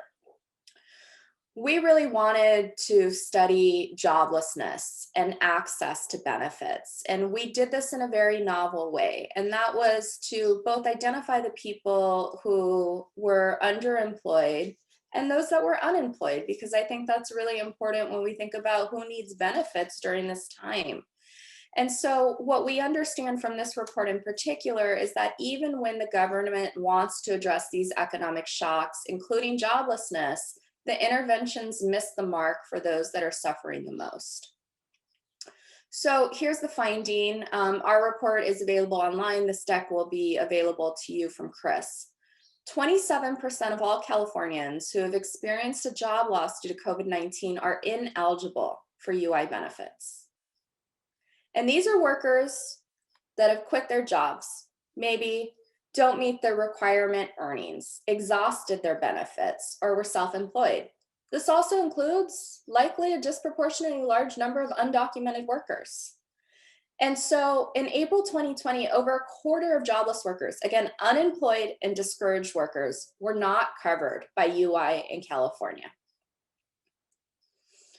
Well, here's the layer that I think is most important, which is that Latinos and Blacks face high rates of unemployment, but are overrepresented among those ineligible for UI benefits. So what you're seeing is the jobless count by race ethnicity, those that are covered by unemployment insurance, those that are not covered. And then we did do an alternative because we found in our research that our Asian American numbers seemed low. So we did a stopgap, and this was the alternative. And there was not really a huge change there. But here are the findings. Black and Latino Californians are about 1.5 times more likely not to be covered by UI than other racial ethnic groups. Latinos make up over half of jobless individuals not covered by unemployment insurance. And these two groups, Latinos and Blacks, both had high jobless rates compared to 17% for white and Asian Californians. So we have our rapid response research and our policy reports. They always include policy recommendations. So this is something that is currently being advocated in Sacramento. And this is that there needs to be an expansion of access to these benefits so that every category of worker has them. And so there needs to be a wage gap fulfillment for uncompensated workers. And there needs to ensure that there's culturally and linguistically competent outreach. The other kind of recommendation that I'm leaving up here for you is just the need for direct economic recovery funding to the most vulnerable. The best example that I think is most familiar to all of you is that with vaccine dissemination, you cannot just cite a vaccine distribution center in a low-income community and expect that those vaccines get into the arms of low-income constituents. And so there needs to be a thoughtful and strategic intervention that actually situates frontline essential households into relief and recovery. Okay, so I'm going to take you through a thread that helps this narrative. So the CARES Act is another example of some communities and households being left out, this time on purpose. So here, undocumented workers and their families, we know, are on the front lines of COVID-19. We see this from all of the essential workforce industries, including food distribution, gig economy, and even cleaning and custodial work in our hospitals. Despite their contributions, we know that the interventions that the government has sought to effectuate have excluded them. And the CARES Act in particular excluded undocumented workers and their US citizen family members. So this report quantifies what that cost. And I think that this is really novel because the ultimate finding here is that when you exclude these people who again are in their most productive years, we're hurting our chance at American recovery. So 78% of undocumented workers were employed in sectors deemed essential by DHS. Yet we found, and this is important, that undocumented workers and their families produce over $1.6 trillion of the US gross domestic product. So these are the people that are helping move the economy forward during a global pandemic and will be critical during recovery. Yet the CARES Act individual stimulus excluded them. And so here are some important facts to understand here. There was a 29% unemployment rate for undocumented workers nationally who lost their jobs. This was the highest of any demographic group. We also know that by excluding these undocumented workers and their citizen family members from the CARES Act stimulus, it cost the economy $10 billion. I think that this is really important when you think about the fact that we need economic opportunity and we are thoughtful about economic recovery. This is something that our state actors in capitals across the country are weighing in reopening, and yet simple ways to ensure that we are all on the same page are being overlooked because of national origin. Okay, here's the last one for you, Paycheck Protection Program. This was very newsworthy, continues to be, and seemingly a case study of how Congress tries to beef up every program as we continue to see different interventions. And when I say beef up, make sure that the money actually gets to minority small business owners. Again, this is a huge issue, it's not been remedied, but they're trying. So before COVID-19, Latino and Black neighborhoods in California were already economically disadvantaged. That is not new news to any of us. Yet a lot of the evaluations of the efficacy of PPP really negated whether or not this exacerbated this economic disadvantage. And that's what we sought to do with this report. We wanted to know, did it reproduce any existing inequities around racial or ethnic lines? And so what we found was that the distribution of loans through PPP widened the pre-pandemic racial inequalities. So just taking a step back, Here's an intervention that is supposed to help, assist, support small businesses who are key drivers of our economy, key employers. And yet, this made some neighborhoods worse off. Whiter neighborhoods, which tended to be wealthier, received larger shares of PPP funds. So we're gonna go over this right now. Here's what's important is that before COVID-19, Latino and Black neighborhoods had 52 to 55 businesses for every 100 businesses in a white neighborhood. So again, just pre-pandemic lay of the land. Now, the PPP program significantly widened these disparities. So for every 100 people employed in a small business in a white neighborhood, there were only 68 people employed in Black and Latino neighborhoods. And so this was a net minus 32 jobs in those neighborhoods. For every 100 residents that the Paycheck Protection Program loan supported, there were 3.2 fewer jobs that were supported in these Latino neighborhoods compared to white neighborhoods. We also, in addition to looking at jobs, looked at the dollar amount. And so for dollars, we saw that there was $367 per resident in Latino neighborhoods because of the program, yet there was $666 for residents in white neighborhoods. So what you're seeing is pre-pandemic, things were unequal. And then all of a sudden, white communities got this influx of money, and that increased the racial ethnic disparities instead of alleviating them, which was the intention of this program. Sonia, just one quick question. The numbers you're showing, these are California specific, right? Not national? These are California specific. Okay, thanks. And so this is just a map for those of you familiar with Los Angeles. A lot of the mountainous and beach communities are very affluent and white, and the central core is, very racially diverse. So what you're seeing is an overlay right here in terms of the white population in the county and then PPP loan dollars. So red is over 75% white residents. And on the other map, which has the blue tonal colors, the blue is over $90,000 PPP loan per 100 residents. So you're seeing an overlay between the 75% or more white jurisdictions and who got the most PPP money. Chris wanted me to share the methods with you. So what I am sharing is that we actually created an interactive map to map these disparities. And so this is on our website. And what you get there, and you can play around with that, again, this is only California, is that you can see how many dollars per 100 residents went into a neighborhood because of the PPP program, how many jobs were retained, and then the neighborhood's racial or ethnic groups. So looking at a neighborhood that is 60% or more racially diverse. And so you can mess with the layers here, find some hot findings. We did do a supplemental report that came out a few weeks ago that looked at PPP interventions by congressional districts in California, and essentially found that the 14 Latino majority congressional districts were not in the top of the state's congressional districts that received the most funding. And in fact, those again were white dominant congressional districts in more affluent communities. That is all I have for you. So I'm happy to take your questions, and I would be remiss if I didn't just before that take a second to talk about why this is important. Prior to the pandemic, I was in Arizona working with a partner organization, NALEO, and the Arizona State Legislature. And there we were thinking about interventions that could support the economic opportunity and social mobility of Latino Arizonians for the health and well-being of the entire state.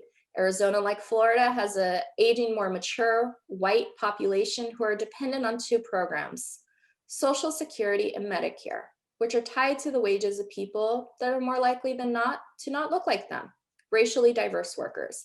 Yet in both of those jurisdictions, Arizona in particular, there's been a lot of disinvestment in education. And there has been a lot of xenophobic and racist public policy. So how do you meet the middle ground where we understand that the future saliency of that economy, which depends on healthcare, on energy, and on education, ASU is huge, actually has the workforce necessary to drive it so that people can age with dignity, and those older, more mature Arizonians or snowbirds have somebody to sell their homes to. Now, this is a predicament because of COVID-19 that does not only exist in Arizona and Florida, but something that also exists in California and nationally. We're having a population dynamic where we are seeing our workers die or contract COVID-19, having morbidity issues that are still unknown in their most productive years. And at this time, we're also seeing stopgaps in access to education. When it relates to unemployment benefits, this is something to provide some sort of semblance of relief so that people could stay home or people could have compensation to put food on the table and pay their rent. And so the lack of this program to actually reach so many Californians is problematic. And it's also problematic when you have state actors who don't have to replicate the same systems of the federal government, and in fact have more policy latitude to think about parallel programs that capture this universe of jobless people. So these are just some of the frames that I want to put out there. Happy to take any of your questions. Okay, we'll go to Katie first. Hi, Sonia. I'm Katie Bernard. I'm reporting on Kansas for the KC Star. You said that Latino and Black residents are overrepresented in those ineligible for benefits. How does that compare or extend to the pandemic-specific federal programs like PUA and PUEC?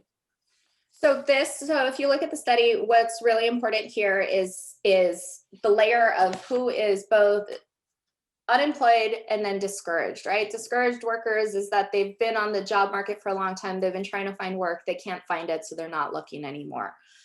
Some of the reasons in terms of ineligibility go back to the deck, right? So maybe their sectoral classification, they don't work as much, they quit, or they're undocumented. And so those stay true for any programs that are coming out of the federal government. To my understanding right now, UI benefits do not cover undocumented workers.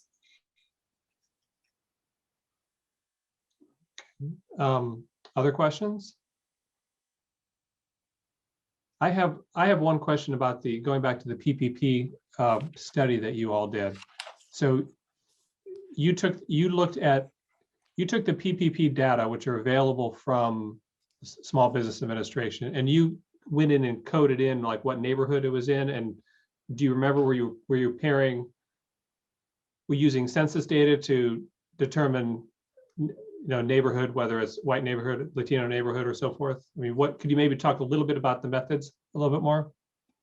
Yeah, so this was a little harder to deal with, and we had been covering it, and we did a lot of lit reviews. We were looking at everything, looking at the data. The data coming out around race ethnicity for PPP was not robust, meaning that it was not accurate. There were a lot of holes in it. So not everybody was classified by race ethnicity. It was just a mess. So what we did in terms of methods is, let me just hold on one second.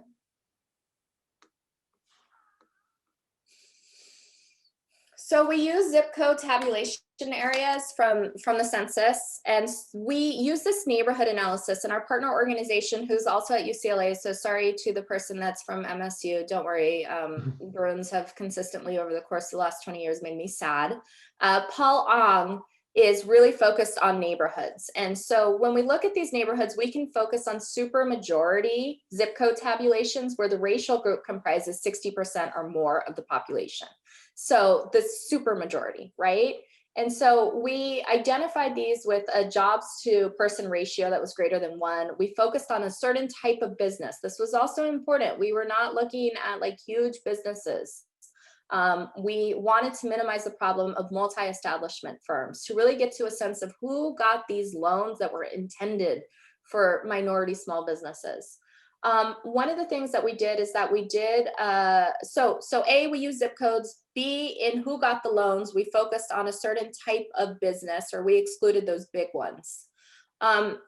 And then what we did is we basically constructed a data set, and we used some definitions from the Small Business Association. And if I'm talking and this sounds complicated, it is. I know that Chris wanted me to share this with you to see if any of your states maybe wanted to do it. I suggest finding, a university partner. We're happy to share the methods. But ultimately, we were really trying to find proxies for small businesses that was not like a 500-person business. And we also wanted to understand here what was going on in terms of at the neighborhood group by race, ethnicity, where were the dollars going and where were the jobs going? So it was a unique data set. I had mentioned to Chris and I'm mentioning to you, it was very complicated. The reason that we did it, and it sounds so arduous, is because we actually wanted to get to this frame, which I think is important and pretty fascinating. Did a program that sought to provide relief to American communities and Americans during a pandemic do that, or did it widen disparities by race and ethnicity? So what was the impact of this intervention? And in fact, we found that it widened it. Okay, so Laura, who's a reporter in Ohio, asks kind of what you were just dealing with there. How hard would it be to replicate this? How many people worked on it and for how long? And how hard would it be to replicate it in other states? I'm getting the sense very hard, but I mean, how many people were working on it? We had about four researchers working on it. So it's a matter, like, now that we have the methods and we figured it out, that took a lot of like thought partnership and just figuring that out. Now that it's here, if you reach out to us, I'm sure we're happy to share the methods with you. But in terms of the background of the types of people who are working on it, urban planners, economists, and sociologists. Okay. So Laura, I'm sure you have 4 people laying around the newsroom you could task with this, right? Yeah, right. Okay. Question, James. Yeah, thanks. Related to Laura's question, Sonia, as a native of Los Angeles County and Pomona there on the east side, and then as a UCLA graduate, I saw those maps, and I mean, they're just astounding. It's kind of just like duh, right? I mean, it just shows you like the wider, more affluent areas are getting all the PPP stuff, and the poorer, more Black and Latino neighborhoods are. I mean, it was just shocking to see it just from my knowledge of the area. But my question, similar to Laura's, is like, do you know anybody in Texas, maybe at University of Texas, who's done this kind of work already? Because I mean, that was just amazing. I mean, it really. Yeah, really well, thank you. If Chris wants to do an intro to the Arnold Ventures, I think with some funding, we'd be happy to do Texas. We have an interest. So we are a national think tank, and obviously we do stuff in California. That's where we're at. I believe that if California fails, it's not going to look good for other states that have less robust regimes to expand access. So most of our research, not including what I just shared with you, is really looking at states with the largest Latino population. So most of our research on the economy that comes out looks at like the 10 largest Latino states. This is true. We did a report that may be interesting to you all on the digitalization of jobs, and this was pre-pandemic. And essentially finding that so many Latinos are going to be out of work because of automation. Now that has only been exacerbated by COVID-19. It's shown, the digital layover and transfer of types of work so quickly. And that includes Texas, it includes Arizona, New York, Florida, California, and others. And that's up on our website, latino.ucla.edu. We have, audacious plans to have a national data set where we could pool and clean this data for you. We're not there yet. We're trying to find funding for it. But we do think that what we do is different and distinct because we're trying to look at the efficacy of interventions and in real time also articulate why some interventions need to be beefed up or have a different type of experiment, if you will. So James, to your point, recognizing COVID-19 in California, a lot of our work as of February has been focused on vaccine distribution. And this is really important because everybody in leadership is dealing with the failure of the federal government to leverage immense resources at the onset of the pandemic. And that left leaders at state levels and also mayors and municipal officials at a loss of not only resources, but stewardship. And what that's resulted in California in particular is making decisions, changing those decisions, but ultimately not making the decisions based on the needs of frontline essential workers. And part of this in the story that is necessary is are you making that case? So we made that case data-driven around COVID-19, and that was really important because at this point, California said, we're gonna prioritize vaccines based on age. And we know at the beginning of the pandemic that elderly people were more susceptible to having the most gross outcomes. Yet, all of the data that has been really clear that this is like a Latino problem, and Latinos are not old. And so when we think about 65 or older, we can just look at the median ages of people by race ethnicity. For Latinos, it's 30, Black Americans 34, Asian Americans 37.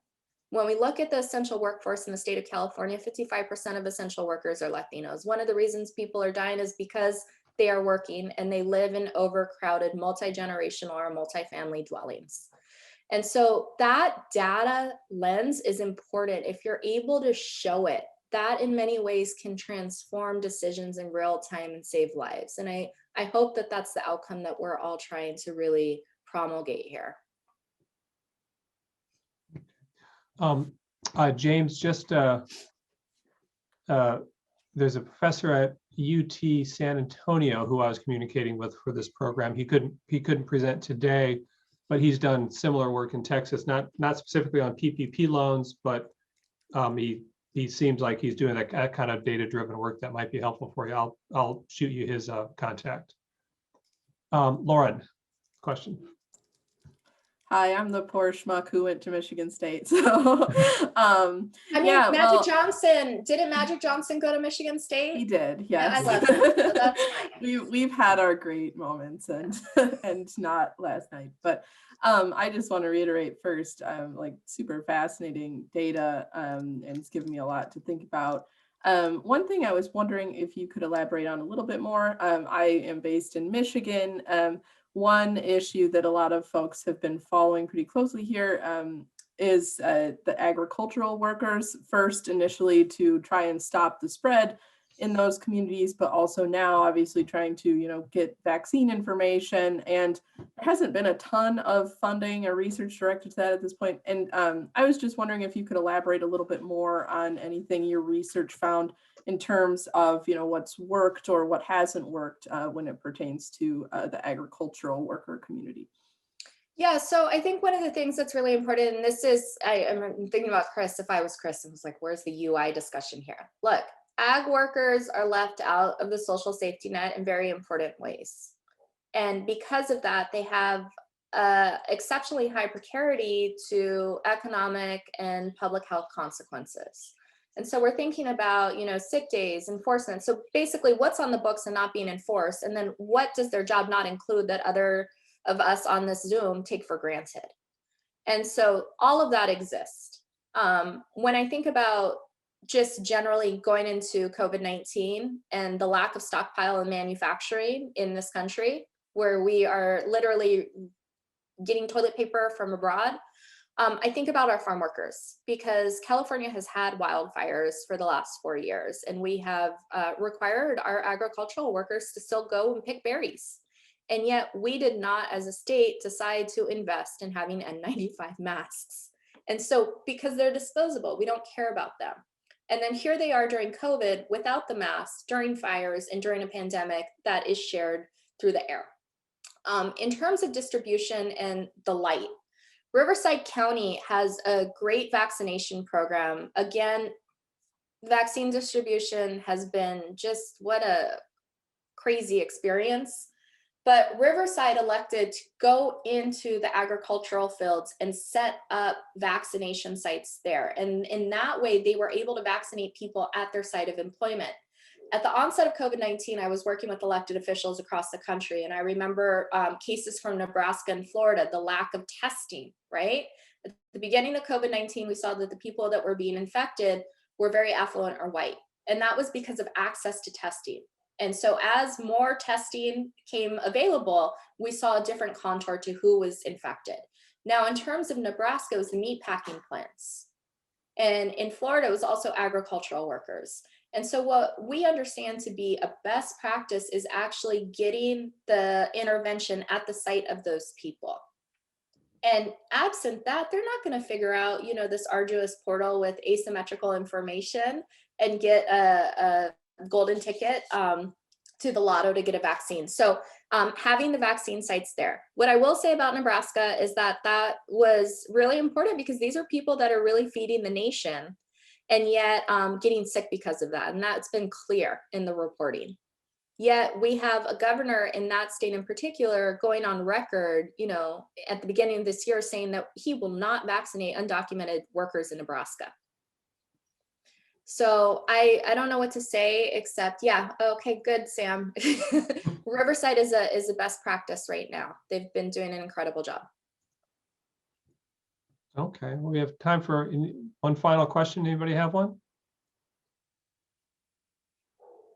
Okay, well, Sonia, I want to thank you very much. I think all 25 fellows are going to go out and replicate your study for their states. They'll be doing nothing else for the next 12 months, and they'll all be contacting you for assistance. Feel free to reach out, and I'm glad I think I got you back on your time marker, Chris, so. Okay, all right, well, thank you very much. It's great help, great work. Rebecca Dixon is the Executive Director of the National Employment Law Project and is a leader in federal workers' rights advocacy. Rebecca leads NELP's work to build and contribute to strong workers' rights, and they are one of the key sources of information and data and research on unemployment issues. I've asked her to come talk about some of the work they do, but specifically on some of her recommendations on what states should be doing at this point to fix their UI systems. We have Rebecca until the end of the day. She will present, and then we will have time for Q&A, and I will turn it over to Rebecca. The pandemic really laid bare the challenges that many workers are facing before COVID. So we know it exacerbated the challenges for workers where there were any kind of inequities or marginalization. So if a worker was marginalized by race, gender, sexual orientation, immigration status, any of those things, that was magnified during the pandemic. The pandemic also revealed that how critical unemployment insurance is to workers and their families and the broader economy. And the job losses that we saw, the magnitude of them from the pandemic, really presented one of the greatest challenges that the UI system has ever faced, with state systems overwhelmed by basic tasks such as accepting claims and workers being frustrated and waiting long periods of time for their payments. I want to just take a step back in context and talk about the boom and bust cycles in the UI system. So UI is supposed to expand during recessions, and it has expanded, even more, I think, in the case of this pandemic than ever before. But I want to just take a little time to talk a little bit about what it was able to do in the last recession, and then what happened right after in terms of the bust cycle. So UI benefits keep unemployed workers connected to the labor force and supports their job search, which you know, and it also stimulates local economies. Benefits reduce the downward pressure on wages, and during the last recession, state UI payments totaled over $634 billion and kept 11 million workers above the poverty line. And at its peak in 2010, 7 out of 10 workers were receiving either state or federal UI benefits. And importantly, it had a really important impact on insulating workers and their families against poverty. So this slide you're looking at, it shows the number of children, millions of children, that were kept out of poverty during the downturn. And you can see for the years where the downturn was the worst, UI actually did its job. In fact, the Center for Poverty Research found that UI was responsible for a 25% reduction in poverty among children with an unemployed parent. And also that in 2010, UI benefits cut the number of poverty from being 27.5% before UI down to 12.5%. And so how was UI able to do that? Well, UI was expanded on the federal level. You'll all remember up to 99 weeks, but there were also state expansions that happened at this time. So as part of the Recovery Act, states were incentivized to expand their UI program to cover more workers who make low wages, more women workers, more part-time workers, and more long-term unemployed workers. And this incentive was successful. and 39 of the states actually made some changes and received some of this incentive funding. And so, a total of 29 states added part-time eligibility. Before that, so part-time eligibility means in some states that don't have this, if you work part-time but you're only available for part-time work, you don't get UI, even if you've been in the same job for 10 years working part-time. So there were expansions of UI.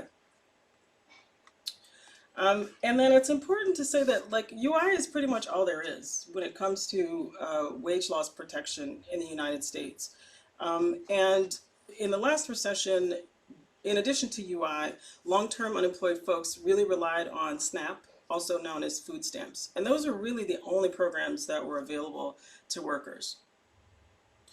So let's talk about the bust cycle. So this was a repeat of something that happened in the 1980s. So in the 80s recession, the UI systems paid out a lot of funds. They weren't doing their job. So they're supposed to forward fund, put money in the bank so that when there are recessions, they can pay out. And they didn't. And so after that recession was over, they cut benefits. And they did the same thing with this recession. And we can talk about whether we think that's going to happen going forward. But essentially what you're seeing here is a representation of the states and their borrowing from the federal government. So their UI trust funds were broke and they ended up borrowing from the federal government. So in the last recession, that was 35 states were insolvent and they borrowed over $40 billion from the federal government and another $10 billion from the private bond market. And that led to employer taxes going up in order to pay back the federal government and to service their bond debt. What we're seeing now is that 20 states currently owe $52 billion. So as the UI system entered into the recession, it was depleted and contracting, and for unemployed workers and local economies. So as opposed to that 7 out of 10 receiving UI, there were only 1 in 4 people who were unemployed receiving UI. And 10 states had really abandoned the decades-long 26-week standard, and some of them were paying as low as 12 weeks of benefits. They also upped their disqualifications and tightened their eligibility rules. And some states, such as North Carolina, actually cut the weekly benefit amount substantially. So the UI system has really been starved for investments in terms of administrative perspective. So phones, IT, and staffing were all at a low. In fact, when this pandemic hit, the UI system funding was lower than it was in 2001. So in many regards, folks will say, well, the system is broken, but I would kind of argue that it's working as designed, and that maybe in this moment we can actually reimagine it and its design. So just to pivot a little bit, even though UI has seemingly rose to the occasion in the last recession and in this one, although with lots of fits and starts, it doesn't work equally well for everyone. So if we want to create an equitable labor market, including social insurance programs like UI, one where workers and their families are thriving regardless of race, gender, or geography, that's not the outcome of market forces. And we actually have to create that with our institutions, with our policies and laws. So I want to ground us in history and talk about how a targeted disruption of these systems and structures that are reproducing themselves and creating inequities, and how we need to also reimagine not just the IT, but also the policies around UI. So what you're looking at here, I'm going to show you a series of slides, and they're all maps like this. So what you're looking at here is a map of where slaves were located in 1860. And the darker the areas, the more slaves or Black folks were there. And if you fast forward to basically now, you can see that Black folks are still highly concentrated in the southern states. And it also has an impact on the American dream. And the darker parts of this map are, this is the Raj Chetty economic mobility research for children, where they actually use tax data. And what they found is that in the South and cities in the South, it's almost impossible for children to rise from the bottom quintile to the top quintile. So in some ways, our thoughts and beliefs around what the American dream is really segregated and not as ingrained as we would have imagined. So what does that have to do with UI? Well, if you look at those other maps, this one is a map of UI recipiency. And, I apologize, this is not the best map. But you can see that the areas that are the darkest are the places that are where people are receiving UI the most. So where it's light is where it's difficult to receive UI. And you can see that that's also concentrated in the southern states. And then this one is replacement of lost income. And you can see here that in the southern states as well, the lighter color is less income being replaced. So at the top, we're looking at like 50% of the average weekly wage being what the replacement rate is, and the lighter the color, the lower the replacement rate. And so that's not just like what are the benefit amounts, because we do expect states to have variation in benefit amounts, because it should be based on the average weekly wage in the state. Rebecca, I just have a quick question from a fellow. What are the years of these slides right here? I believe this is 2019, but I can double check and email you on that. All right, thank you. And it's pretty consistent across time. So one thing, so if we're gonna change our policies, I think we have to really think about not just access, but also think about outcomes. And I'm showing you all of this to say that, for the New Deal, right, which is where UI was created, it was passed, and the labor market then was highly segregated by race and gender. And you may be surprised to know that it still is highly segregated. And that if you take into account educational attainment, nearly 9 out of 10 jobs are segregated by race. So when we're making policy, we can actually not ever say race and really be targeted in who we exclude from policies. So what this means for policies like UI is that without ever mentioning race, labor market stratification enabled the exclusion of nearly half of all Black men, Mexican American men, and Native American men and women, plus significant numbers of Asian American workers. And it was also geographically targeted to the South and West. And this means that these workers were excluded from Social Security, UI, and the right to organize, and that this fell most heavily on Black women, who a full 90% of them were excluded from UI and the New Deal.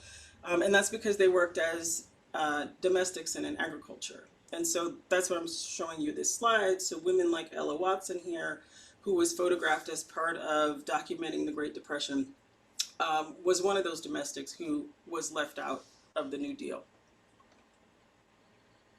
So what we would want is we want UI to provide a uniform baseline of benefits that apply regardless of race, gender, employment relationship, and geography. But what the reality is this information here. So we know that Black workers have higher rates of unemployment, and that discrimination against Black workers hasn't changed in 25 years. And that's even after you account for education, occupation type, everything you can think of. Basically, the result is still durable. We know that Black workers and other workers of color have lower benefits and lower benefit receipt, even though as we can tell in this pandemic, they are, feeling some of the worst impacts related to job loss. And then the digital divide. So we'll talk a little bit later about technology. And so one of the issues is that when we're talking about access and technology, a lot of the UI websites are not designed, optimized for mobile. And Black workers are the least likely to have a computer or high-speed broadband in the home. And so they're relying on mobile phones to be able to access it. So then let's see, moving on. So, what that means is that without federal standards. So UI is this interesting animal where it's a federal state hybrid, and there's very few federal rules about what UI has to provide. And so your state, depending on where you were in the country for the pandemic, you either got a pretty good benefit that helped you get back on your feet, or you got a pretty bad one. And to harken back to the earlier slides about geography and race, you can see that the southern states are the most restrictive in terms of eligibility, and they're the stingiest. In fact, 8 out of 10 of the states with the lowest replacement rates have the highest percentage of workers of color.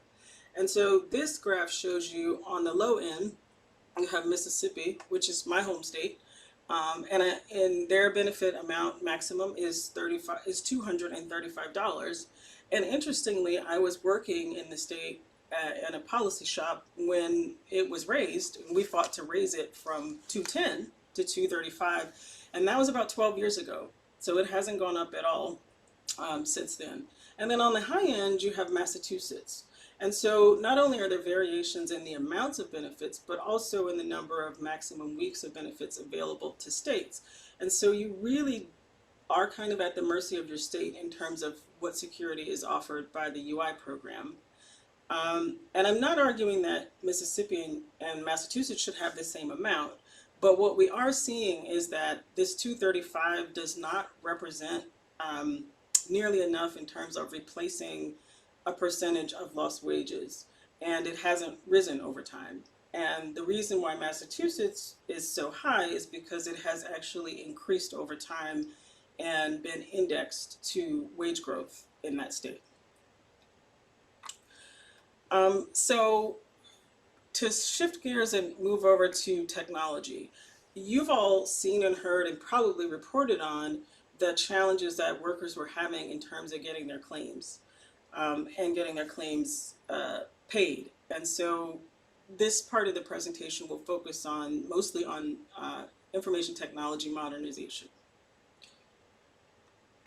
So one of the things that we've been working on this issue for a really long time. And one of the takeaways is that if you want to create a UI system that works for workers, you have to actually center them in the design. And you need to design it for customers and the ease in which customers can use it. And I think really the UI system is designed currently for a captive audience, right? So captive audience, this is the only door you can come in to get these benefits. And so you just have to wait, right? You don't have an alternative. And so it's not designed to service the customer. So we've learned that you actually need to consider workers from the beginning to the end. So there's 3 big stages that states go through when they modernize their UI systems. And in each of those stages, they need to focus on customer experience, or we end up with really kind of easily fixed problems that have shown themselves to be big roadblocks to workers getting benefits in the pandemic. And we know that a lot of states are still running COBOL systems. So their UI system, payment system, and in some cases tax system is more than 25 years old. And so they have to call in retired programmers to program. And so one of the reasons that there was a $600 and now a $300 flat adjustment to UI from the federal government is because these systems can't handle programming it to match the worker's prior earnings. So you can't really target it in that way because of the way the systems haven't been modernized. And so what you're looking at here is Florida did modernize their system. So they actually underwent a multi-million-dollar modernization, but they did it in such a way as to discourage workers from applying for UI. So much so to the point that when the pandemic hit, they had to actually take paper applications because their system was so hard to navigate. And the governor actually admitted that this was on purpose from the prior governor. So here's just a little snapshot. Fewer than half of the states have modernized their systems. And I won't read this to you. I'm happy to make sure you can get this after, but they're not always doing both at the same time. Sometimes they're just doing the tax system and then the benefit system. Sometimes they're just doing the benefit system and later the tax system.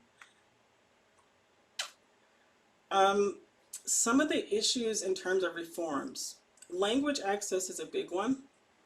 I'm not sure if it's exactly the same now, but when I was working on this deeply a few years back, states were moving to completely online. So no ability to apply inside the agency and no phone service. And so that was really a problem for folks with language access because often their websites weren't translated. And so language access is a big thing to consider. Also accessibility. And then there's been a really big increase emphasis on fraud. And so that often creates extra layers through the system that workers have to make it through. So even if they're not committing fraud or doing anything wrong, it just makes it much harder to get benefits. And we know that these systems are really costly, and the federal government hasn't really been consistently giving states money to make the upgrades that they need. So there's the systemic, like, we need more investment and we need to have a customer-centered design around these systems, but there's some things that could be done to improve systems immediately.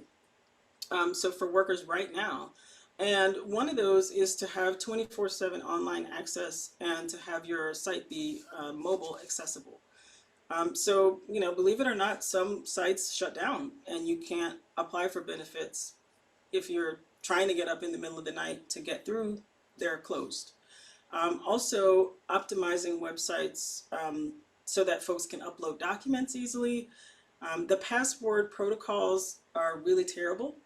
So sometimes workers are trying to reset their password and then they have to wait several days, a week or more to receive a mail password reset. And we all know that there's technology where you can do that right away. Folks are not able to get through on the phone, but states could use technology. I think we've all been in customer service situations where they tell us there's a high call volume, but you can get in the queue and we'll give you a call back. Most states don't offer that. So the alternative for workers is just to keep trying to call to get through. And then also translating materials is important. And then beyond technology, what are some of the things that need to happen? And so this is my last slide. And so some of the things that need to happen is, you know, we looked at all those maps and we know that what UI provides is kind of all over the place. So some of what could happen is the federal government could mandate that states all pay a minimum of 26 weeks of benefits, so we don't get that spread between 12 and 26. There could be a goal of replacing 50 to 70% of lost wages up to a maximum. All the states could have part-time eligibility. In some states, there's another program called partial UI. So in some states, you're penalized for working a part-time job or having a second job and losing your main job. So there are changes that can be made there. And there are still, you know, issues related to what the minimum benefit is and exclusion of workers that make low wages or have jobs that don't have steady hours. So I'll stop there because I'm sure there'll be time in the questions to talk a little bit more about these.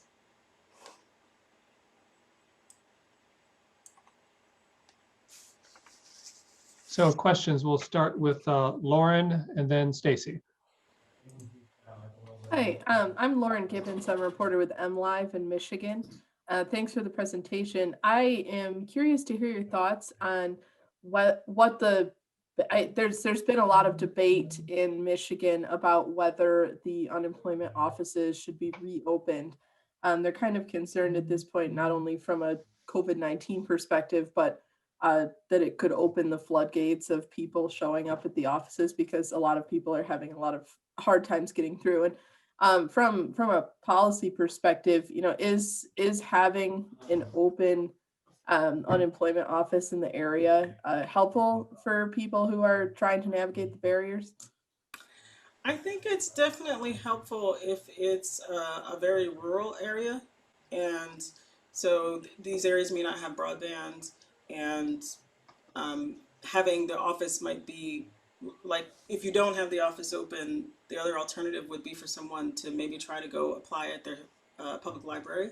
So I think that that's important. I don't know that necessarily opening them in other places, given what you're saying is kind of the danger, is actually all that great right now. One idea that hasn't been tried, that we've been talking about, is wouldn't it be interesting if once unemployment reached a certain point that actually activated navigators to help folks navigate the system? We know that there were navigators in the Affordable Care Act. So I think that there's definitely things we could put in place to make it easier for folks to get through, whether or not offices were reopened. Okay, we'll next go to Stacy. Hi, thank you very much for being here. I'm Stacy Barchinger. I'm a reporter with the Bergen Record and the Gannett newspapers in New Jersey. I was curious, one of the concerns we've heard from residents is they just can't get anybody on the phone, and the Labor Department says that they have had to increase staffing because their staffing is somehow tied to federal funding that is based on the unemployment rate. And I guess I'm just wondering if that is true, and if you could kind of talk just briefly about how that all works. Sure. So, earlier in the presentation, I talked about how the administrative funding for UI was lower than it was in 2001. And the reason that is because UI administrative funding is based on the unemployment rate. And as you all know, the unemployment rate was really low when we went into this pandemic. So they were basically at bare bones staffing levels. And then they needed to staff up tremendously. So I think with that kind of setup, we were gonna have a backlog. I think that we could have had a backlog that's not as bad as this if we had put in some of the other things I talked about, but that is the case. And the states, there are some states that do actually contribute state dollars to administrative funding, and they may have had an easier time with this, but they're absolutely right that they were at bare bones staffing. Okay, next we'll go to Laura Schulte. Hi, my name's Laura. I'm a reporter in Wisconsin for the Milwaukee Journal-Sentinel.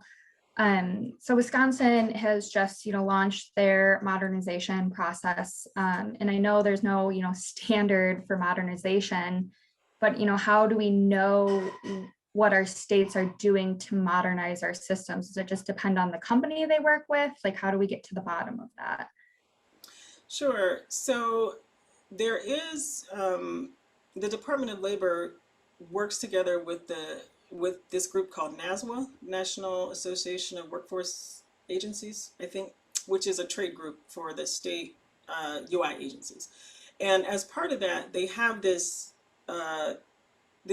this project focused on technology, and I'm not going to get what it's called right, but the initials are ITSC. We call it ITSE. So ITSE is like the Department of Labor's attempt to provide support for the states. So when I was last plugged into what they were doing, they don't give them rules, they don't give them requirements. They were trying to provide them with checklists and then trying to support them around business process design. But because the states are all, they all have different rules, there is no off-the-shelf product. So the products have to all be designed. And so I think starting with ITSC has a website, so maybe starting there to see if it has information about who the vendor is, and that would be a place to start, I think. Okay, let's go to Barbara next. Hi, my name is Barbara Rodriguez with the 19th. I'm curious about if there's been interesting conversations happening then on the federal level about, relief funding and how that should be used, if it's aimed at addressing any one of the existing problems that you pointed out in your presentation. Can you say a little bit more? Well, just, you mentioned accessibility issues or like language barriers or just all of these ways in which there's these different situations in every single state. I was just curious if the federal government, whether that's through a legislative committee or certain lawmakers, are talking about addressing some of these things in a more like big picture way. Yes, yes. So one thing I should have mentioned earlier about the administrative funding is in the CARES Act, there was $1 billion in additional UI administrative funding that was distributed to the states. But this was after the pandemic had already hit, but this did help them ramp up staffing. There are rumblings, and I think more seriously than ever before, about federalizing some parts of UI. And there may actually be in state governments enough frustration around the UI system that they may even be open to that. And that's kind of new. So federalizing to put in some standards so that your benefit is more standardized across. But also one of the things that is potentially possible with this new administration is that the Department of Labor would actually have in-house capability around IT. They currently don't. So what they have is the help they provide from ITSC. So there's no czar inside DOL that can actually help states with their modernization projects. And so one of the things they could do is create that expertise in-house and then come up with an open source product, because aside from like the different changes, there's a big part of the baseline programming for all the UI systems that's the same. And so if DOL could crowdsource an open source platform for part of it, then states would only have to do the customization part. So a big chunk of it would already be done. So that's one of the things that we're hoping that there'll be an appetite to do.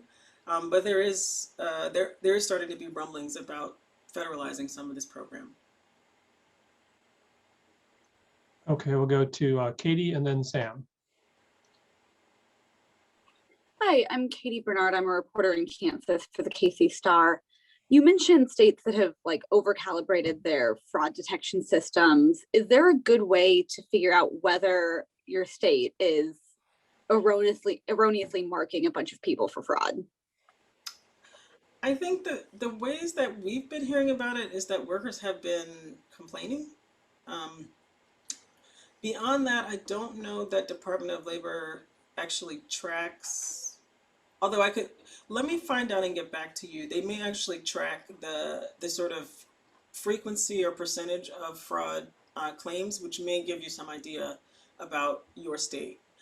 It's also important to mention that Department of Labor did recently put out some guidance that said that states could waive certain overpayments. So in cases where, say, they miscalculated your benefit amount, they could actually waive those overpayments. We're not sure how widespread the take up on that is in terms of states actually doing that. Hi, I'm Sam Metz from AP in Nevada. My question's actually pretty similar to Katie's. It seems like in a lot of states, the debate is between getting benefits out quickly and protecting against fraud or being careful about fraud. Our first speaker, Kathryn Edwards from RAND, talked about lawyers versus economists. I'm wondering what NELP thinks about the focus on fraud, just kind of in a political sense. Sure. So it's important to note that the fraud issue is not generally about, say, our neighbor going to apply for UI when they don't qualify. It's about these big fraud rings, right? These big criminal rings that are like doing these mass attacks, right? And the nature of the UI system, where there's 53 different systems, gives the criminals 53 different opportunities to break in to the systems, right? And so that's really the biggest driver behind fraud. The troubling thing we've been hearing from workers and sometimes folks in the agencies as well is that the fraud detection is kind of all over the place. Like sometimes if you have a foreign sounding name, you're flagged for fraud just because of your last name. And so they don't really have, like they're not necessarily following evidence-based procedures about how to detect it. So it's kind of all over the map in terms of how to prevent it. And I think that that's another place where Department of Labor could beef up their capacity to provide leadership. Okay, I think we just got one final quick question from Lisa. I mean, did you have a question about the something you missed there? Hi, sorry, ad just turned on. Yeah, I wanted to follow up, as I see in the chat, on some of the how to figure out the frequency of fraud claims. And I'm sorry, my editor had just called, so I might have missed that for a second, but just to follow up on the frequency of how to find that, and then what people are saying of how they're figuring out like the different names like John Krasinski and the governor about, how the fake ways that people have applied for it. Yeah. That's one item I can follow up with you all on. I can follow up with Chris on, because early in my career at NELP, during the last recession, I knew all this stuff, but I'm a little further away from it now. So let me look into it for you to see if there's data that's reported on, say, like percentages of fraud for a state, and that would be a big clue for you. That would be great. Thank you. Yeah, that was what I was hoping for. Thank you so much. Okay. Okay, yeah, thanks. So Rebecca, any kind of follow-up information you have, you can send it to me and I can patch it onto all of them and onto Lisa specifically. But it's 2:00, and Rebecca, I want to thank you very much for making the time to come talk with the fellows and to take all these questions.